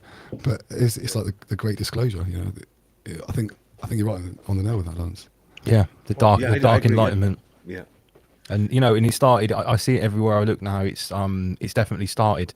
The official counterbalance to what's going on has already started. You're allowed to question it. I'm seeing it not just in the alternative media, but now in the mainstream media. It's creeping in. It's now acceptable to have a voice there, questioning everything they did. They're starting to deliberately unravel their own plan in front of us. Say, oh yeah, look, all of these bad things have happened actually because of what we did. Or maybe this is their admission, so they can pass. Who knows? Yeah. Well, Maybe. I think you know, we've already postulated that it could cause the Great Reset, the ultimate loss in trust for every institution that, you know, all the normosphere put all of their previous trust in. This could be the grand unveiling that could finally shatter it. This is Jane Rutherford says in Coronation Street, the conspiracy theorist character is being portrayed as an extreme racist. Yep. Right. We've got Obviously. Coronation Street now. There. Yeah, well, that was what I took out of it. It was a fucking an actual conspiracy theorist in. Well, like when a you see soap opera. Coronation Street, you're You made it. definitely worried about the masses, aren't they? When they're putting Coronation Street. God, imagine if they based it on you boys as well. That'd be fucking brilliant. The thing is, I'll be honest. the people that are leading this shit show are terrified of little old us, aren't they? Because we're really the swing, aren't we? Yeah. We're the counterbalance of their plans. We can really fuck everything up. Fractionalised. Oh yeah, there's a term for this as well. Hang on, what are they called when we break away? It's like a menacing group of breakaway people. It's an insurgency. Yeah, I was thinking insurgency, but it's not insurgency because we've not been put here. We are, or maybe we have by the algorithm, I suppose. Well, I suppose we are the resistance, aren't we? We're That's the word. Thank you. Resistance. All right. Thank you, Okay. that's the word. We're the pushback, aren't we? We are the only people watching this and listening to this, and other people doing podcasts. We are the resistance. We're the last ones. But look at my right. So I've called myself Omer Beats. Apart from my son being Homer, Ohm is electrical resistance, and A is the anarchy. You know, so you have like electrical resistance, like basically the anarchy against the fucking AI. Yeah. I tell you, Chris, we've got shit names, haven't we? know. These guys have got well thought out, Chris. cool names. Yeah. I've got Karamak because I'm a light shade of brown. and the man from Del Monte over here. Yeah. I've got to say, that was the best The thing when actual you name. two rocked up at Raw Treat. It was like these two got out of the car and it was like an A-list truther movement. Me and you turned around and looked at it. Oh, fucking hell, it's the sheep farm. It was like sheep farm in the house. Everyone talks about it. It's like, is that sheep farm? It's like, whoa, that's sheep farm. Dom gets out like Muscle Man Sports Tactical, and then the man from Del Monte gets out the bespoke leather little backpack, and I was like, these two guys are stylish, man. I need to tell a story one day. No, it was a special moment. Yeah, Oh, we loved it. interesting. We're great. The week before, I'd been to see Mark Devlin talking Leeds, and not Leeds, Bradford, and I went in on sat back, and I didn't think anything of it. I just didn't know anybody there, and slowly but surely people found the way to say, "Are you such and such?" Yeah, and I'm thinking it's a bit weird. How do all these people know me? You know, I'm thinking, how do these people know me? Mr. Naive, you know. Yeah, it took me about half an hour to go to the toilet in this working men's What's really club. weird, right, is when we first started up, I was in the town centre of where I live, and I couldn't find my fucking money. And someone recognised me and bought my fucking noodles for lunch. I was my work get up and everything. First quality. So if they're watching, thank you very much for that, man. I spent a nice half an hour with it anyway. The thing is, That's because some of free YouTube, noodles you'll never know how many people. You know, because Well, I think at the time, I think it must have been, we must have had as well. about a few hundred subscribers, and like people, it was very local. You know, I'd say. Yeah. Yeah, and the thing is, well, you don't really know because the only people in the comment section are the people that are choosing to be in there and It's all who screwed have with, isn't it? their own Exactly. profiles. You know, if you don't have your own, those are people who can watch and don't have your own profile. So yeah, it's like we found out RKX was watching last week, and you know, he's like, oh yeah, he watches Rise Above, so he's gonna. It was him that instigated coming on the show. Bought a t-shirt. He bought a t-shirt. Oh, one of my best Just ones. not from us. One of my best ones, guys. By the way, I forgot to mention this. My friends went to see herb dealer, and he said, he got talking. One of my mates, he's fully jib dabbed up, but he went to see his herb dealer, and he saw. And he said his mate was talking exactly how I talk, and he said, "Oh, you know, you might be interested in listening to one of my friends. He's got a podcast." And he went, "Sheep farm." He goes, "Well, those two Northern guys." So his weed dealer in London basically was listening to us. Quality. Nice. Well, That's Bartender went to get a set at this club around here. It's basically the big club, and it's like, you know, Normie Central, big commercial club, and he's like, yeah, I want to have a set. And what was it? One of the girls working as like, yeah, one of the bar staff actually recognised me from Rise Above, and also recognised me from Raw Street, which was really weird because I'm not. Because I didn't remember her. No, it's weird how it's all come together. Like I only met Lance the first time ever at Raw Retreat, and it was the funniest thing ever. So I was up in the bar with Joe, obviously dealing out drinks, doing everything I could do, and I see Lance walking up with a GoPro, and in my doing head, your job, you mean? Yeah, doing my job, obviously. But, I've never met him before. I might have met him when I was younger, but I obviously don't remember. So he goes to get a drink, and I try charging him for it, and he's like, as you should. Do you know who I am? And my dad and Andy. He didn't use that line, did he? He didn't use that line, did he? Just smiled at you and laughed, and then went to walk off. You go, no, that's £3.50. I was like, mate, this is my festival. Yeah, I didn't say, do you know who I am? No. Do you know who I am? Just changed everything. You said that last. Definitely did say that. Just ruined it then. Do you know who I think I am? Do you know who I think I am? It's got my own car parking space. And my personal valet's valet. Yeah. Did Dom tell you that story about us driving up to the Raw Treat, by the way? Just out of interest. So we were in my car, right? So we're in my Kia, right? And we're driving up, being Master. I tell it better than you. And yeah, go on, you tell it if you want. No, fuck you, I'll tell it. So we're driving up, and he rings Master Lee, right?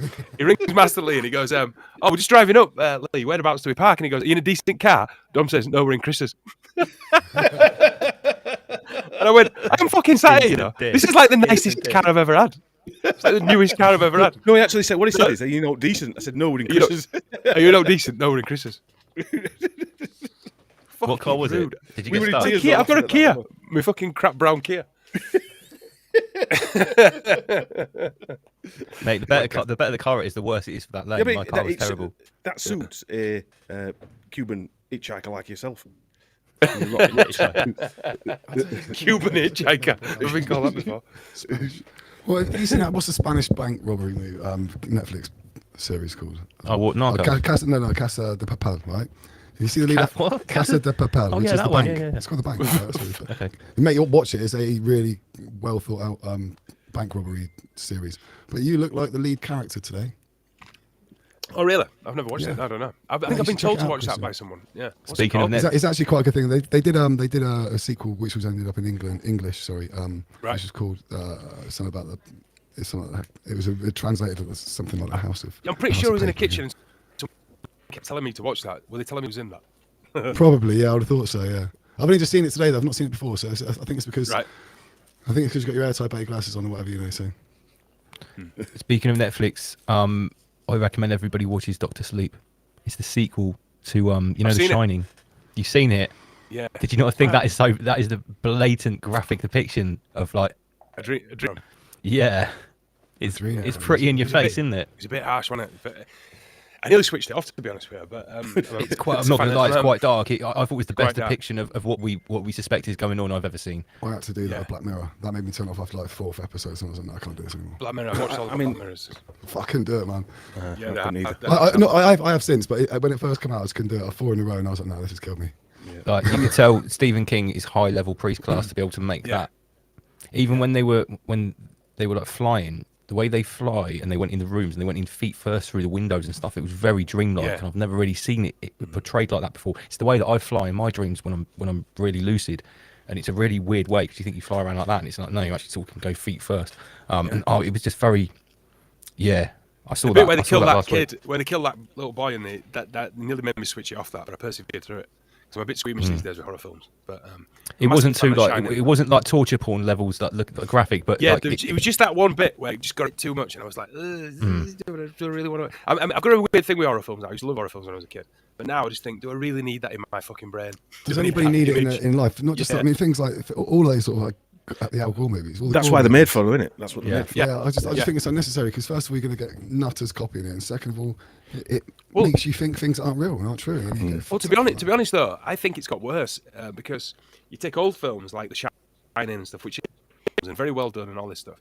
I think it's got worse where now you've got like John Wick's where he just blows 300 guys' heads off, like bang, bang, bang. Well, you know what I mean? I think about old school horror movies like The Gate, House. They're all semi-comedy, right? To a certain level. Rubber Masks, you can see it blatantly not blood and things. Then you look at something like Hostage. Yeah, or you look at something like they're basically just like high production snuff videos. Yeah. Even The Shining, as horrible as we found it, there's not that many murders in it. There's about 3, there's no graphic violence. It's actually all to do with the suspension. And it's literally someone's tied to a chair, getting whatever done to them. And it's, years ago, there was a movie called Colobus. Well, the word colobus means to maim or to mutilate. Colobosh. Right. It's a horrific movie, mate. Right. My little brother surprised me with that one day. I was like, oh, thanks. Well, when you see who's producing these, like that participant company producing all the global climate and sort of like activist movies, and then you realise that these companies are being funded by these oligarchs that are then behind with the UN or the World Economic Forum. Yeah, because they are like horror movies there as well. Let's face it. Well, like I said, like John it's just Wick, another way to terrorise you, isn't it? Scare, to put everyone into a state of fear. And then how easy is it to manipulate someone like that? Or a group of people or a whole society? More trauma, more mental trauma for people to have to handle. I think it's one of their winning ways is the screen and the fear factor of how they can manipulate people's brains. Yeah, well, I mean, look at what we've been talking about tonight to wrap it up, because we have a bartender in a minute. Yeah. So, Al Gore, you've basically shown us that since the early 90s, he's been paving the way for... So since the 70s, he's been paving the way since before we knew what the internet was. Then in the 90s with the internet, and then setting the stage with these high-level sort of military, industrial, entertainment production companies, all bloodline, every single one of them, all the players there, setting the stage for this huge global agenda, which is the green agenda. And I've said this before, really, the Parasite only has 2 agendas. It has World War III and the green/Britney injection agenda. Yeah, health and population thinning out, and if you think though, he's the board member of the WEF, and the last one we did in May when we did those 10 companies, Amazon, Microsoft, all these young global leaders that they've sprung up. So you've got these people pushing like Gore the internet and funding the internet and films. Then you've got the technology nerds that have been pushed through the Young Global Leaders program to push the technology for free onto an unsuspecting world population. Yeah, and they're all working in unison. So it's like now, when you do these digs, and when I've done my digs in the past with Circle and that, if you know how this parasite and its system works, you can see one thing, you can very quickly make a whole set of assumptions, and 9 times out of 10, you can go bang, bang, bang, bang, bang, and find out most of them are true. Yeah. Because it's very formulaic, it's very predictable. The blueprint is always the same. Yeah. FPV says every 400 years a cull. I was just going to say it's a definite cull, and he beat me to it with FPV. It's a definite cull. I mean, we're seeing it all around us. I mean, the rates of 1,500 extra people a week. I mean, that's unheard of, especially when they're not even claiming it's anything to do with Divok. It's unheard of, and still people can't put it together. That's 6,000 people a month extra. But the thing is, they've been telling us for the best part. I mean, this started in the 60s. Yeah. The precursor for all this, the Club of, and even before that, Club of Rome and all of these. Well, we covered that in February, didn't we? Yeah, exactly. They've been broadcasting and forecasting what the problem, reaction, solution pathway is going to go like. They've been telling us that we're the problem. We basically need to go so the planet can heal. They're also telling us that the climate is going to be changing and wiping us out. We're finding out that the likelihood is they have technology to make this happen if it isn't some sort of cyclical cycle anyway, which it seems to be. I mean, there's a lot. Yeah, there's a lot going on here, but I mean, it's all pointing towards one thing. It's like this has been planned to be weaponized against us for a very long time. Generations. Yeah, absolutely, hundreds of years. Do you remember the movie War Games? No. Yeah. Oh, you should check it out. You should really check it out. 80s film. Know it. Yeah. Yeah, 1980s film. It's about a kid who basically it's about what's going on, but to a certain level, But and then think about what happens. How long ago was it now when the Georgia Guidestones came down? It said to get us to 500 million. Was that 90% population reduction? Yeah. I did some rough calculations, and it works out roughly the whatever you want to elite priest class survive, and roughly another 5 to 7%, which works out a rough figure to people who are questioning the actual shenanigans. Right. So interesting. Yeah, I know. It was very interesting. Because maybe the last people who'd round that. Well, I don't know, because would you want a lobotomized zombie, or would you want to make sure you've got some premium? I don't know, free thinking. Which ones would you want? As scary as we are to them, there's got to be some admiration to sticking up. Think about we have the best loot. Say the last reset gave us the tribes of what we know today, all these lost tribes in the Amazon and in the Tatars and stuff, and all that. Maybe we're the next them. Maybe they want us to look after the orphan kids, or the orphan trains in the future. Or maybe we're from them. Or maybe we are from them, yeah. Or we've come back as a different variant of them. Check out the Gargoyles, maybe it's pronounced. I don't know. It's G-A-G-A. Gaga. G-A-G-A-U-Z. Look into this. It's really interesting. Gaga and then U-Z. And you've got Gargazu. And I'm not too sure. I think I've got a funny feeling that it might be an insult to call them by that name. But I don't know. But if you look at the history, it goes off in so many different fractional directions. And you learn about them being Tatars and the Kazakhs and all these other fractions. Well, the Kazakhs are really... is it Kazakh Mafia? Kazakh Mafia, yeah. I think one point we all understand and know is we know fuck all, do we really? No, well that's it. You know what we've experienced. Everything's worth looking into, because who knows what even history is anymore? I don't know. Yeah. I noticed that there's a Boris Johnson Netflix thing, isn't there? Is it on Netflix? Oh yeah, Boris. All about Boris. All about Boris Johnson. I mean, again, you guys know this, but Netflix obviously is part of the Sigmund Freud family. Edward Bernays. Well, it is Edward Bernays' nephew. Yeah, you know that. And Edward Bernays is part of the Freud family. Yeah. So they make it. And I always say, if you take that Netflix logo, right, with the red and black, and you write propaganda in there, it kind of belongs there, doesn't it? Do you know what I mean? It's similar to the BBC logo. Like with a fist, Chris. Red and black. Yeah. No, but if you took that Netflix logo with that, it's got that kind of little hoop in it, and if you just wrote propaganda, I don't know. Have I even seen that somewhere? I don't even know if I have. Maybe. I mean, it kind of looks like the 1984 kind of symbology. I don't know. Yeah. Yep. It's all there. Right, guys. I'm going to say massive thank you. It's been a brilliant presentation. Nice Another epic deep dive from the guy at Sheep Farm. Remember, was it sheepfarm.co.uk? Yeah, sheepfarm.co.uk. That's how you get the good stuff from this lot. Yeah. The stuff that Al Gore doesn't allow on the rest of the internet. Yeah. Dom and Chris. See you later, chat. Yeah, thanks guys. Thanks Omar. Thanks. Big up, rise above.